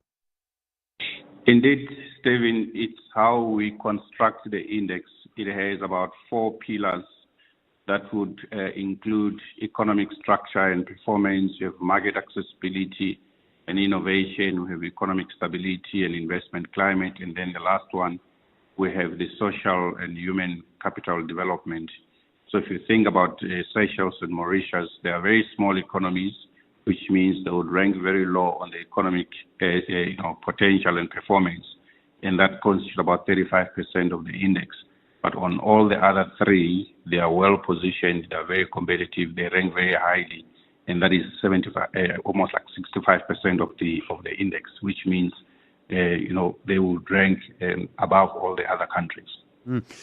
We come just after Egypt. Now, Egypt's got a big population, a high level of industrial development. What pips them? I mean, why are they slightly better than us? You have seen significant investment flows coming into Egypt from the Middle East, which has helped from an FDI perspective, and therefore that improves their economic performance and potential. They also have a large population, which means from a size of the economy perspective, they do very well. They generally have, a good market structure, well regulated, which means the institutions that underpin that economy, they're also well regarded. They had a bit of a currency devaluation at some point, but that was not big enough to derail their ranking. But it is, to a large extent, economic growth. They are better. The size of the economy is also better from a population perspective, even though if you look from a GDP perspective, South Africa is bigger than Egypt. Are you seeing major changes in the investment climate? I mean, we've had obviously a few elections this year, big changes from the US, which has shaped things. I think China's trying to take advantage of that to an extent. Are you seeing the impact of all of those global shifts? Yeah, we have seen a big impact. What we were surprised by, first, Nigeria. It declined by 9 points this year from being ranked number 9 in last year's edition to being ranked 18th this year. There are two major moves that resulted in that. The first one is the collapsing of the two parallel markets, the black market and the official market, into just one market, and also the devaluation of the Naira, which meant that when you measure the Nigerian economy in dollar terms, it's a significantly smaller economy because of the currency devaluation. The second aspect is the restatement or the revision of economic statistics, which is not unusual. It happens in every economy once every 5 years, reassess the economy to see if there are sectors that are much bigger or some that have declined. You would know the gig economy in Nigeria is quite a booming industry. So from time to time, alongside international benchmarks, you reassess the size of the economy. So that was done while we were doing the report. So we had to update, the structure of the economy, and they found that the economy is some 30% larger than what it was. But still, the impact of the currency devaluation was much larger, which is why Nigeria ended up being ranked lower. So they are declining for the right reasons, because they're doing the right policies to actually make the economy more resilient. So which is an important aspect when you look at the rankings. You must take the context into account. It's almost like if you are sick, you need to take the medication, but while you're taking it, you might be dizzy. That is the analogy that I can give to you. So when a person look at your health status, they must take into account why you are experiencing what you are seeing. If you are doing the right things to make you a more resilient economy, it is positive despite the decline in the ranking. I made the point at the start of this, Isaiah, that, I was talking earlier, in fact, that people will use this phrase, Africa is the continent of the future, and what they base that on, really, I suppose, is that our population is growing. Places like China and India are declining or about to decline. Do you see any investment that reflects that idea that Africa is the future, or do you think it's still a political slogan more than anything? It's not a slogan. I think when you look at all the continents, they have their periods where they become the flavor for the right reasons. If you think about the green industrial revolution that we're talking about, you need all the critical minerals that enable the global economy to decarbonize. Africa has a big role to play in that perspective. If you think about the population size, by 2050, Africa would have 2.5 billion people. That's a quarter of the global population, which means, there's a significant market. If you think about the, average age or median age of Africa relative to other continents, the median age in Africa is 19 years old, which means strong labor market that you have is combined with development of skills that we can supply to the rest of the world. I mean, Asia has an aging population, Europe has an aging population, the US has an aging population, and they would need a strong workforce to continue to supply the products which they consume. And then you look at, agricultural potential. Africa has arable land, which is quite important to feed the 8 billion people that will be then in 2050. So Africa has a big role to play. We just need to be able to create the right institutional frameworks that make sure that investors feel comfortable. There's predictability in terms of, when they invest their money, they will be able to take their money out when they realize the returns in their investments. What we also did this year in the report on the back of the trade tariffs that we see from the U.S. is to look at the export potential of the African countries, but also to provide a currency model that gives you a sense of which currencies are overvalued, which ones are undervalued, and which ones are susceptible to policy risks, so that when investors make investments in these countries, they are aware of the risks which they're taking. Zara Mhlanga, thanks so much. Really appreciate it. Chief Economist at Rand Merchant Bank, and one of the people behind that report, the RMB Invest in Africa report. 19 minutes after 7. Beyond every boardroom is a story waiting to be written. A story of a business and its potential, of a community that thrives, a hospital that serves, and energy that powers millions of dreams. It's a story that only gets better with a partner that has the expertise and solutions to make it a reality. At ABSA CIB, we are invested in your story, and we invite you to write it with us, because your story matters. ABSA, an authorized FSP and registered credit provider. Running a business can feel like a solo mission. I mean, you've got the hustle. If only your office Wi-Fi was your employee of the month. Turn on your success with Telkom Business, the partner that always shows up. Get a reliable 25 by 25 megabytes per second connection with Stream Connect Fiber for only 489 rands per month. This summer, your business deserves the best. Visit telkom.co.za/business for deals that connect your business. T's and C's apply. Telkom Business. Possible begins here. If you think you cannot afford a lawyer, think again. Clientele Legal has made professional legal services affordable. You receive up to 745,000 rand worth of legal services per year. Our range of plans include cover for you, your spouse, children, and extended family. Plans include cover for civil, criminal, and labor-related matters. Whether it's protection orders, gender-based violence, uncontested divorce, or poor service, your Clientele Legal lawyer will be there to assist you. Our services are convenient. Simply pick up the phone and call your lawyer, or send us an email and we'll get back to you. All plans include a bail benefit of up to 5,000 rand, and we'll go to the police station and pay it for you. Plus, Clientele Legal offers you 24-hour telephonic legal advice. SMS Legal to 48721. That's legal to 48721. Clientele General is an authorized FSP and licensed non-life insurer. T's and C's online. Standard rates apply.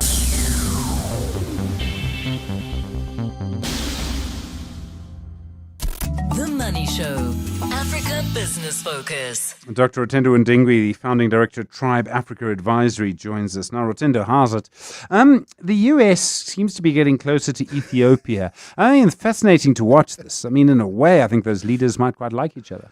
No, it's all about money and what you gain from it. But it's true. I mean, Ethiopia and the US has just confirmed a $10 billion investment in a new airport. So remember that current airport is Bole, but there's another airport called Bishoftu Airport, which is just out of town. I've been to it, but it's a $10 billion investment. So that's an exciting thing. That's a lot of money on one airport, $10 billion. It's $10 billion. But then you ask yourself why, because Ethiopia doesn't have minerals. It's not like Angola with the whole Obito corridor thing. But you must remember strategically, you've got that big military site, Djibouti. You've got Yemen. I think you've got another site in Sudan. So that area geographically for the US is quite strategic. The airport itself, in terms of once it's finished, Stephen, they expect to ferry about 100 million passengers in the next by 2029 and 4 million tons of cargo. But the reason why this is a bit more exciting for me, Stephen, is that two big players are playing in Ethiopia, and Abiy Ahmed has actually played it quite smart. And I'm putting on my African capitalist hat, which I'm always excited to put on.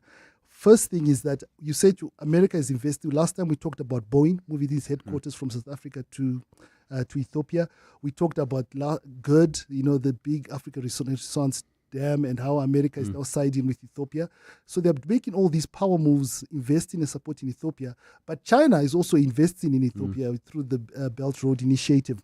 So Ethiopia, in a way, is realizing these guys want to invest and capitalize on our economy, but they're forcing them to make significant strategic investments. Ironically, China is still the bigger player in terms of investment. I think there are about 4,500 companies from China in Ethiopia.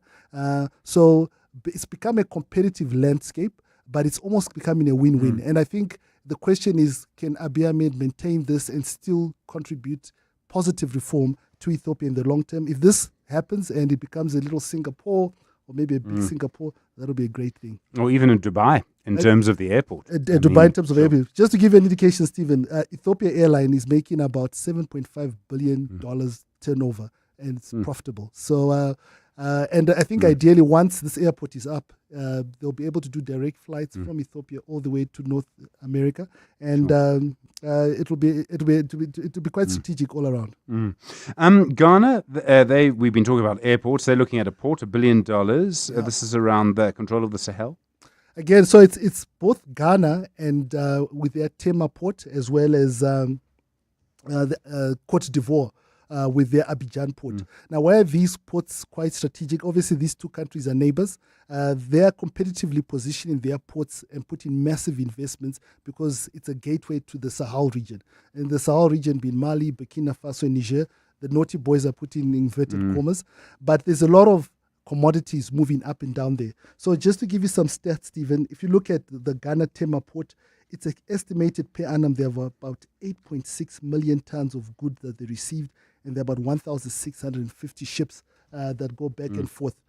Compare that to Abidjan, they've got about 35 million tons that go through per annum and about 1.6 million TEUs. So to cut a long story short, both countries are strategically located. They've got great quantities and commodities going through. And the positive things, they're competitively positioning themselves as ports on the Atlantic, but at the same time going to Africa. The only sort of concern I've got, Senegal is doing a major investment with DP World in terms of a port, which is probably going to be the biggest port in Africa. So the question is there going to be an oversight? So it'll be interesting to see how that turns on. Everyone's talking about copper at the moment. Oh, it'll power AI, it'll power this, it'll power that. I mean, look, we've heard this before, but Angola's first copper mine, production next week. Yeah, first copper mine, obviously want to diversify from oil and gas. So their first copper mine is in one of the key cities. Copper, as we know, Stephen, is a transition metal. So it's going to be, it's a transition mineral. So it's going to be quite key with regards to the investment there from a global perspective. And they're partnering with China. So that's another positive sense. And Anglo and Ivanhoe invested in there. So it'd be good to see how that story turns out. And then Sudanese clubs are going to play league football in Rwanda. I mean, it's Africa's, I think, biggest country by geography and one of its smallest. So the positive side in all of this, I mean, Sudan's still going through a civil war, so we know that's sad story.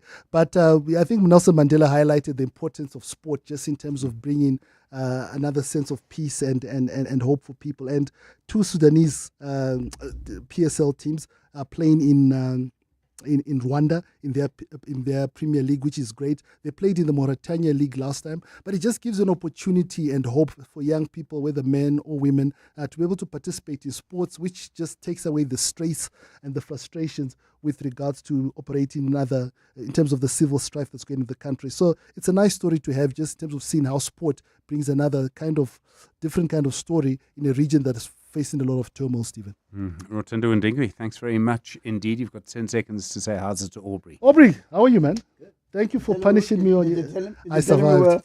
We were gossiping about him on the show. I didn't say we're gossiping. I said we're having an ideological conversation with regards to the Stephen Grootes show. That's how you talk with the Aubrey. To you and me, it's gossip. Peter, play the jingle. We're never going to get control of the studio. Coming up, The Aubrey Masango Show on 702 and Cape Talk. Aubrey, how's it? What's coming up tonight? How's it going, Steve? Tendo, stop giving him sweets in a brown envelope right in front of me. Tenders, put on my sweet. Dr. Nasipi Moya joins us this evening. The Mayor of Tshwane. Hour of the show, Mayor of Tshwane. You'll remember that a big story broke out about the issue centering around the 770 million rand that is supposedly spent on water tankers.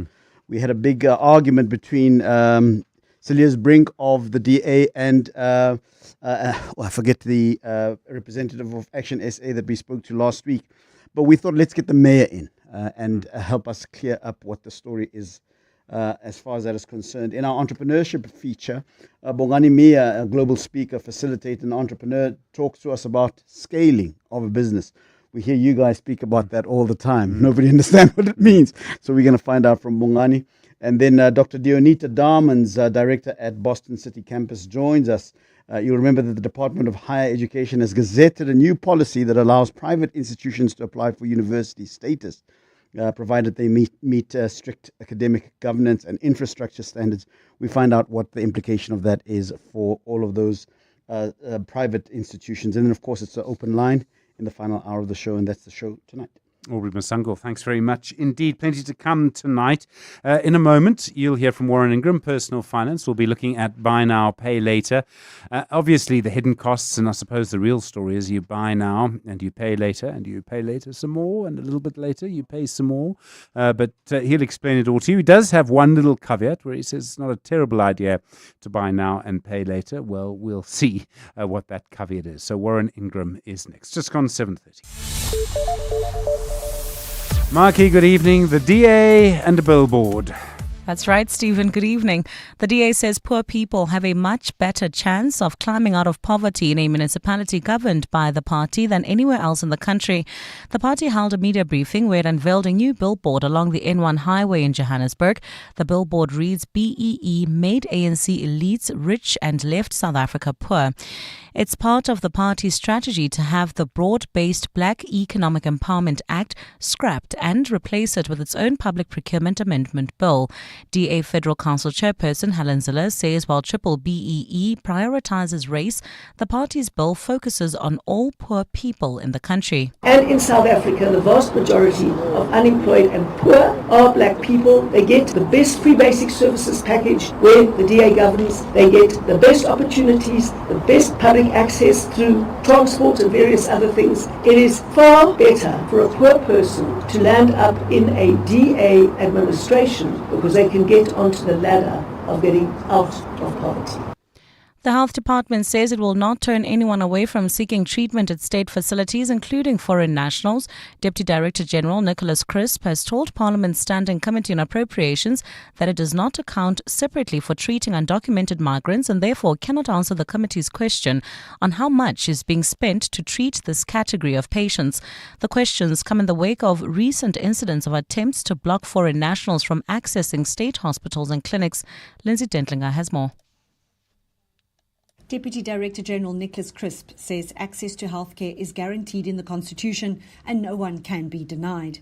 He says it's up to the police to clamp down on attempts to stop foreign nationals from entering state facilities. Fortunately, we have a very good working relationship with the police and they react quite quickly when we need help. Crisp says once the National Health Insurance comes into effect, there will be a better understanding of how many foreign nationals are accessing the system. Currently, around 35 million people are already registered on the Health Department's outpatient registration system. The system that is designed for NHI collects what's being spent on you. We will then, at that stage, and that's obviously going to be a couple of years from now, we will know what we are spending on whom.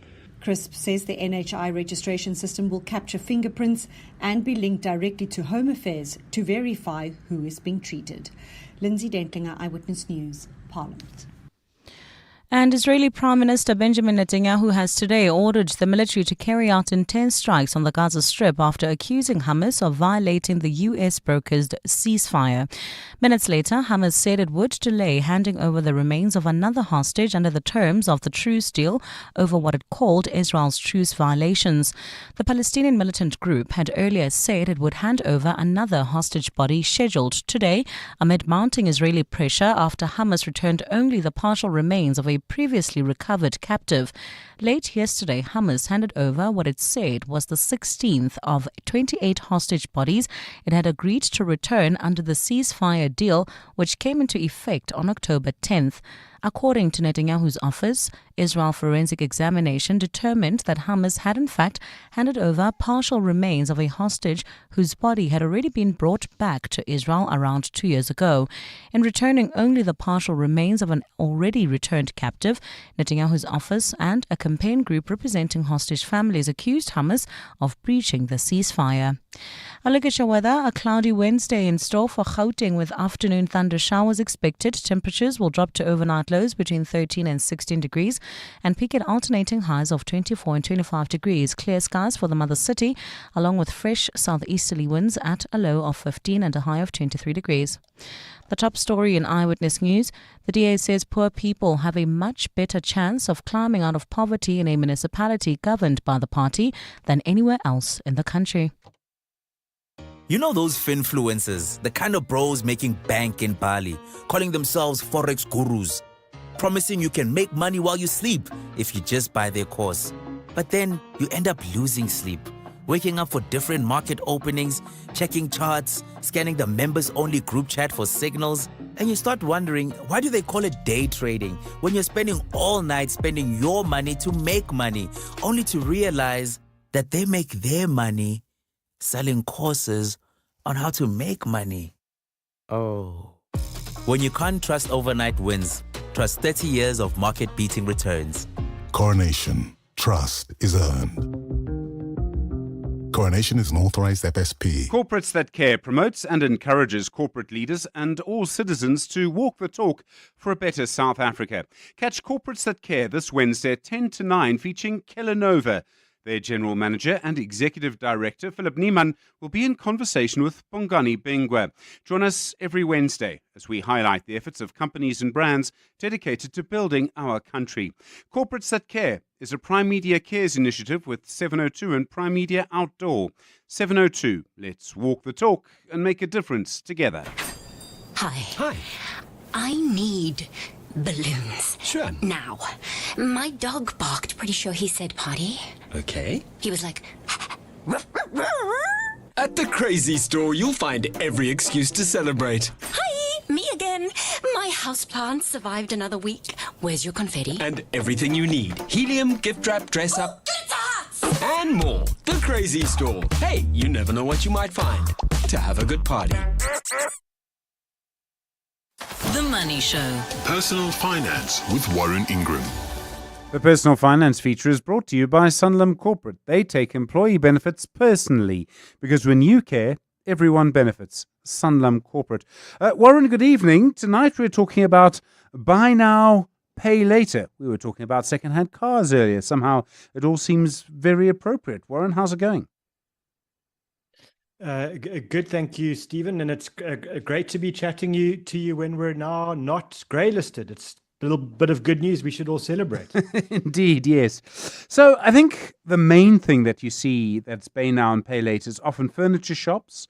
And they seem like a good idea. Sometimes they're not charging you interest. Sometimes there's a payment holiday at the beginning. Why is there such a big catch? I mean, how do you see the whole idea of buy now and pay later? I mean, it's ironic. The thing that inspired me to do this was actually my wife and I buying kind of a little cushion that you put your feet on, and it's for our dog to kind of get up because she's old now. And on the back of the price tag, it said you can pay for this over 6 months. And that struck me, and I asked the cashier. I'm not going to name the shop, but I said to the cashier, "Do lots of people do this?" And the cashier said, yes, absolutely. And it wasn't an expensive item. Me, I'm a cheapskate. But I just thought to myself, I wonder, what's going on here? Because it's a smallish cost item, and they're giving me 6 months and no interest, and on the surface, no fees. But actually, when you start to dig into this, what really happens is you think it's affordable, especially if it is a bit of a bigger item. Let's say it's a couch or whatever the deal is, and you decide, well, I can't afford whatever it is, 10,000 rand, but 10,000 rand interest free over 6 months. Suddenly, that's not so expensive. That's not even 2,000 rand a month. I can afford that. Let me do it. And so you go, and it feels like a fairly painless, fairly sensible thing to do. You keep your cash, you only pay out exactly what they're asking for, and you earn the interest on your money while they're almost funding you. But actually, the catch to me is a couple of things. One, that buy now, pay later price is rather higher than what you would pay at a retailer that doesn't offer that. So that's the first thing. Is I think generally the item itself is not more expensive if you did buy now, pay later at the same place. If you said, I'm going to buy this chair with cash, or I'm going to buy it and pay over 6 months, the price would be the same. But the retailers that offer this tend to be a bit more expensive. So firstly, I think the items themselves are a bit higher in price. And then secondly, yes, it's interest-free. Yes, there are no costs if you stick to the terms. But miss one payment, and all of a sudden you start to realize the catch. And the catch is they start the interest on day one. So from, let's say your 6 month deal, you missed a payment on month 4. They start to levy interest on day one of the first payment that you owed. And then all of a sudden there are fees. They start to charge you admin fees for doing this. And so before you know it, the item that could have cost you $1,000 is suddenly costing you $2,000 because of all the fees and the interest that they're now charging you. And I think that's the deal. Yeah, sorry, I'm going to come back to some of that detail because some of this is very important, but I just want to get one other fundamental thing out the way. Sorry to interrupt you, Warren, is that one of the things about buying something like that without having to pay immediately is you don't feel the pain of it. You don't see the money leaving your account. And I've often thought that must be such a big part of this, is that you're going home with this item, cushion, shoes, whatever it is, furniture. It's changing your life in some way, and it's cost you nothing. And isn't that psychological part of it such a big thing? Yeah, it's cost you 1/6 of the item's price, and so it's a little bit like the car dealers. When you go and you say to a car dealer, I want to buy this car, but it's too expensive. Then the next question is, well, what can you afford to pay on a monthly basis?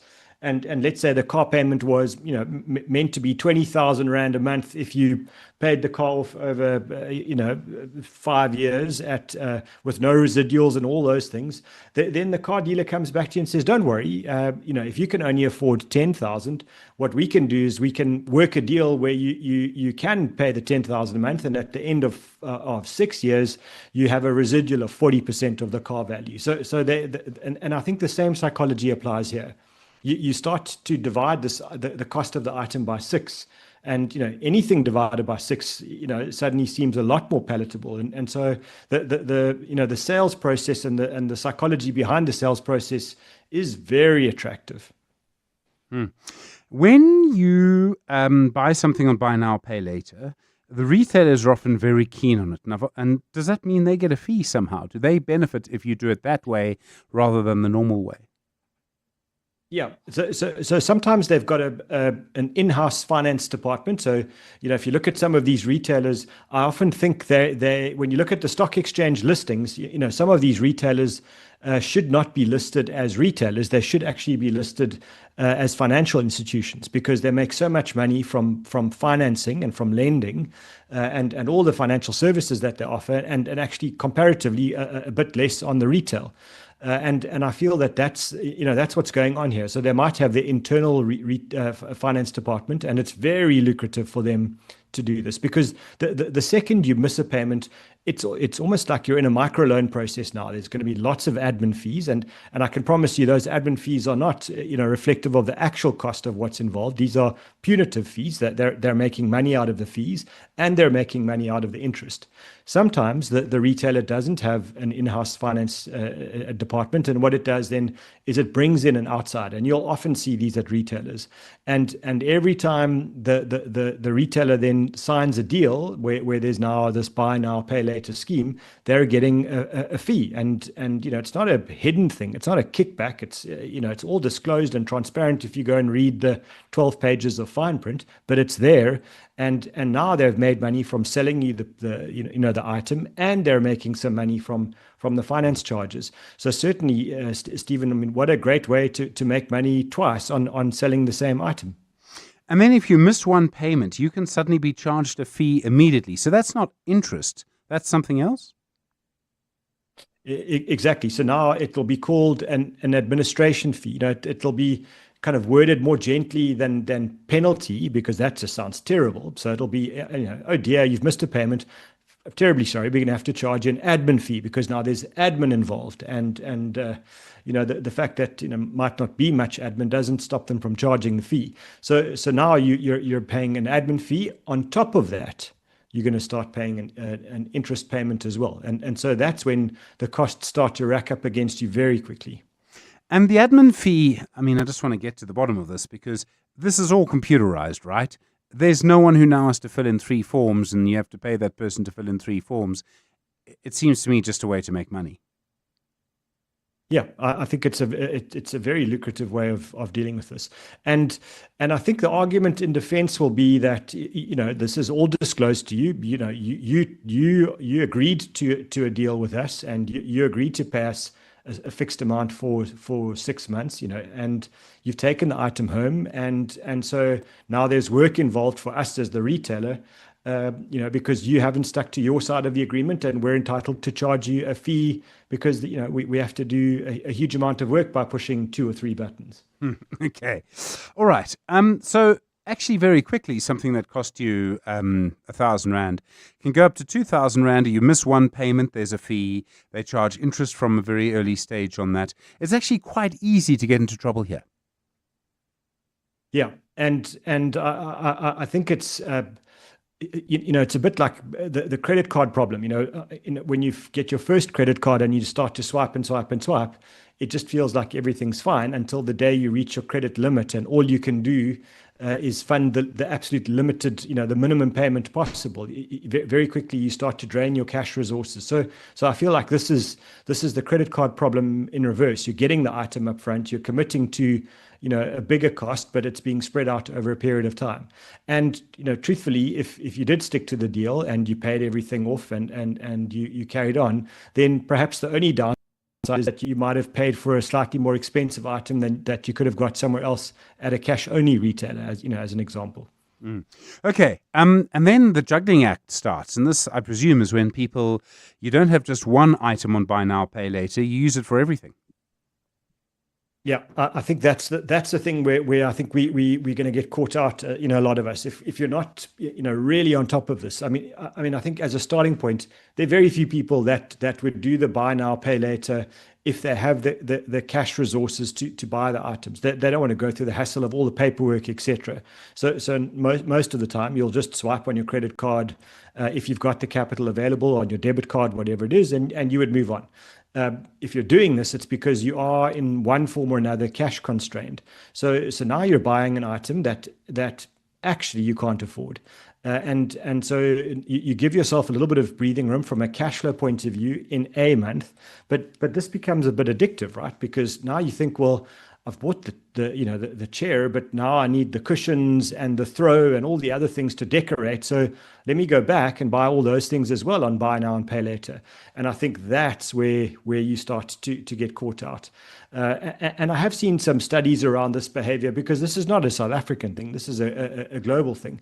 And it seems like people who participate in this kind of buy now, pay later behavior end up spending somewhere around 20 to 30% more than they normally would if they just had cash. So, we were talking about, it feels affordable. It feels like something you can deal with because the cash flow is being spread out over a period of time. Now you add up, multiples of these all at the same time, and somewhere along the line, the merry-go-round stops and things start to fall off, and you get yourself into trouble. Are there any moments, Warren, when you would use buy now, pay later? I mean, is it a blanket no, never? Warren said no. Or do you think there are moments when actually, are there emergencies? And I know, obviously, we're supposed to have an emergency fund, but are there moments when actually maybe you would need to do it? Yeah, I think it's exactly that. It's for the thing that is a real emergency. And I try to think of a really good example, because I don't want to be the Grinch that stole Christmas and say you should never do this. But my instinct when you're asking the question is to say, no, Stephen, there's never a good time. But the truth is, if you work and you earn an income from your laptop, or you earn an income from your smartphone, and those aren't insured, and something goes wrong and you don't have an emergency fund, the reality is you could lose your job if you don't replace those items.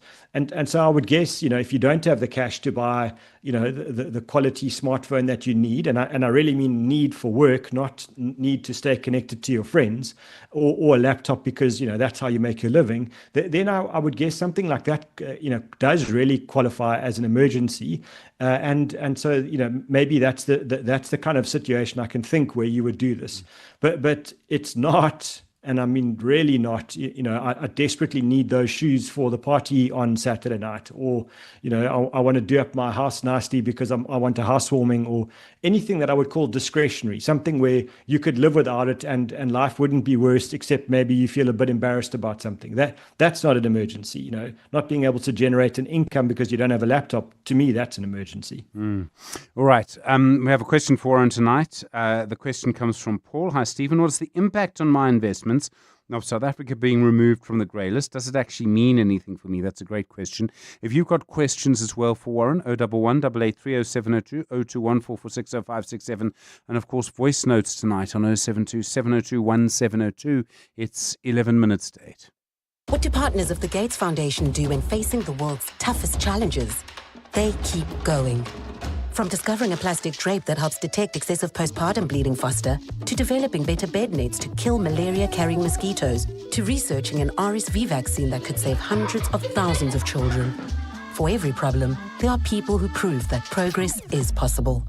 The Gates Foundation, partners of human potential. Learn more at gatesfoundation.org/keep going.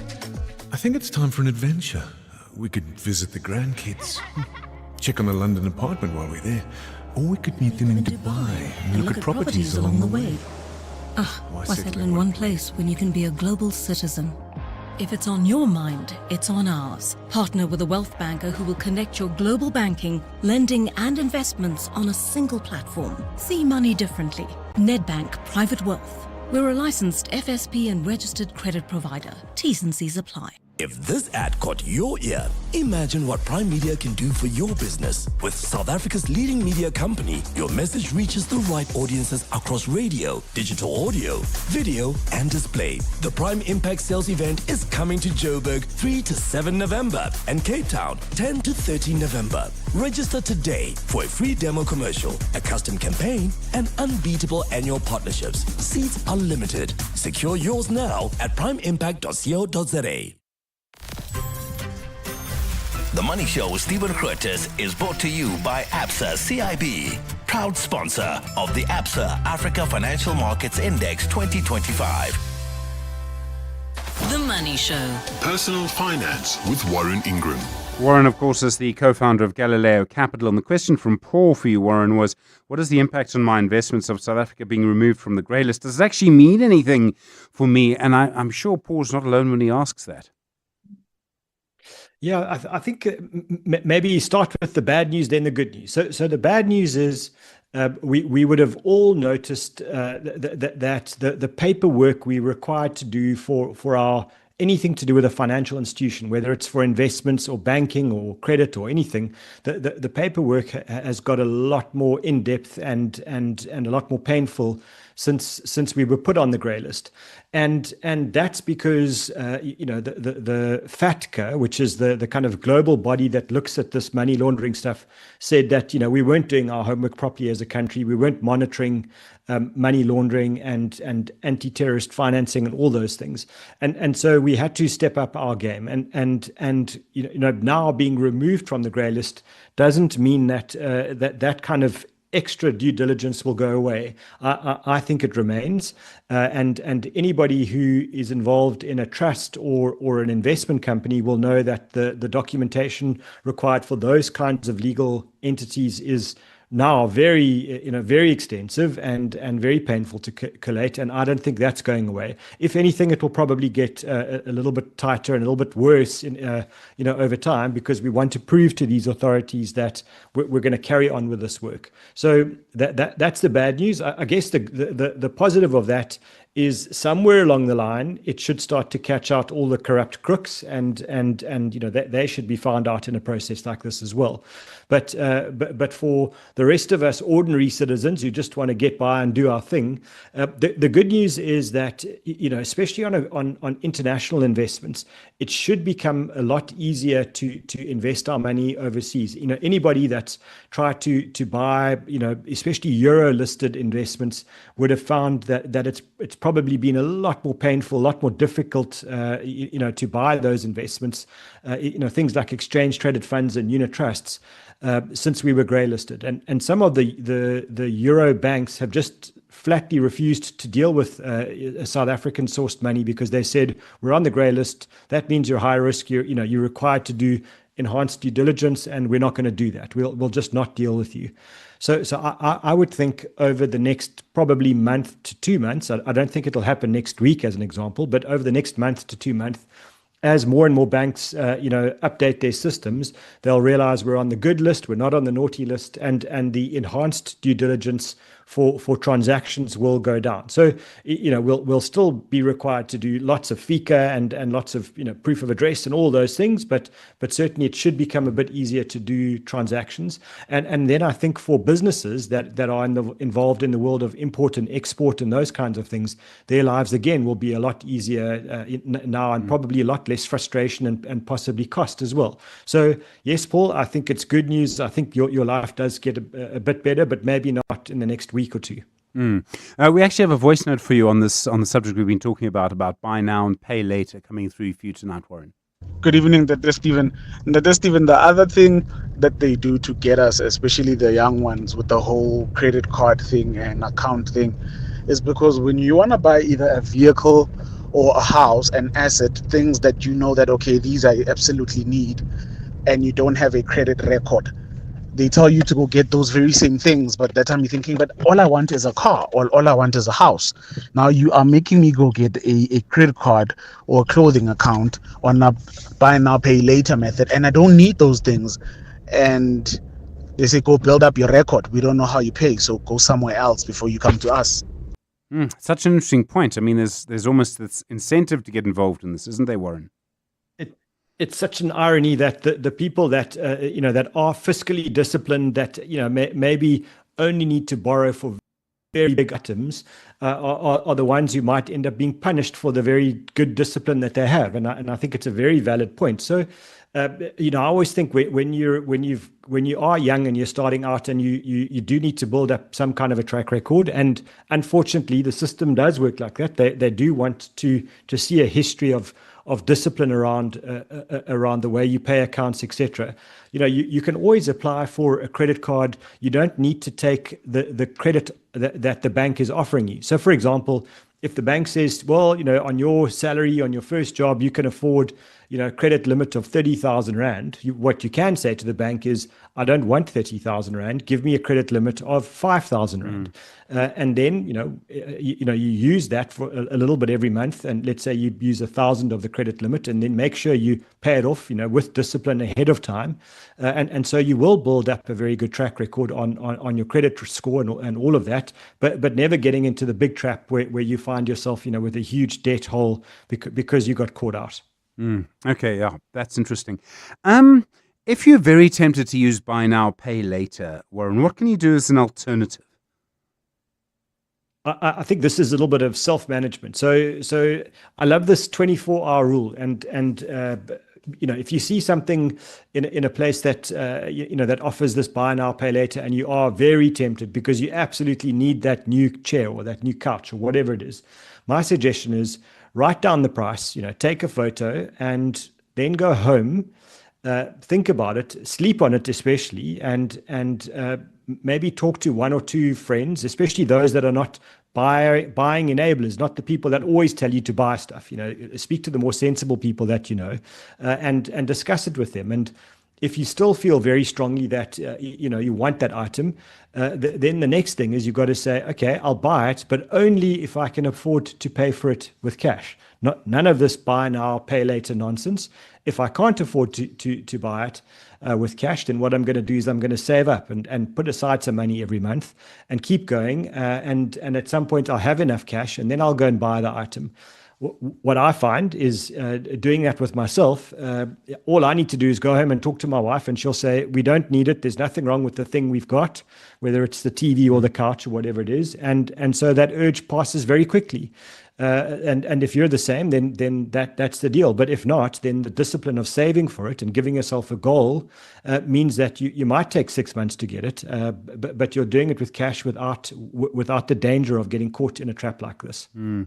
Warren Ingram, thank you very much indeed. Very wise words. Really appreciate it. The co-founder of Galileo Capital with personal finance on The Money Show this evening. So often, whenever you're thinking of buying something, that idea of a cooling off period, just 24 hours, such a good idea on almost everything that you do, actually, particularly for the big decisions. Warren, thank you. Healthy teams build strong businesses. Sanlam Health Solutions provide affordable, inclusive medical aid with flexible options for real working lives. Financial advisors get clear guidance. Business leaders get solutions that respect diverse needs and budgets. They make wellness practical because when you care, everyone benefits. Choose Sanlam Health Solutions and build an age of confidence together. Learn more at sanlamcorporate.co.za. The Money Show with Stephen Grootes is brought to you by ABSA CIB, proud sponsor of the ABSA Africa Financial Markets Index 2025. Well, still, of course, markets waiting to see what happens later in the week when the US President Donald Trump meets the Chinese President Xi Jinping. And, of course, also Apple going past $4 trillion in valuation today. The Dow Jones up 0.2%, the Nasdaq up 0.71%, the S&P 500 up just 0.25% at the moment. We're back tomorrow. Good evening. It's 8 o'clock. This is EWN. Good evening, I'm Mikey Malapo. The family of two Mamelodi women who were shot and killed at the weekend say they have been left to connect the dots and figure out what may have led to their brutal murder. 21-year-old Baliseng and 22-year-old Tsiamo Moramaga were shot in the early hours of Sunday morning after a night out. Yesterday, police arrested a 38-year-old linked to the murders and charged him with 2 counts of murder and 1 of attempted murder. It's alleged he also shot at a third victim who was rushed to hospital. Khomotso Modise has more. The family of Tsiamo and Baliseng Moramaga say the young women loved each other deeply and grew up like twins, even deciding to stay together when they moved from Lukau village in Limpopo to Mamelodi in search of a better life. Their aunt, Maki Moramaga, says in her quiet time, she still wonders what may have led to their brutal murder. The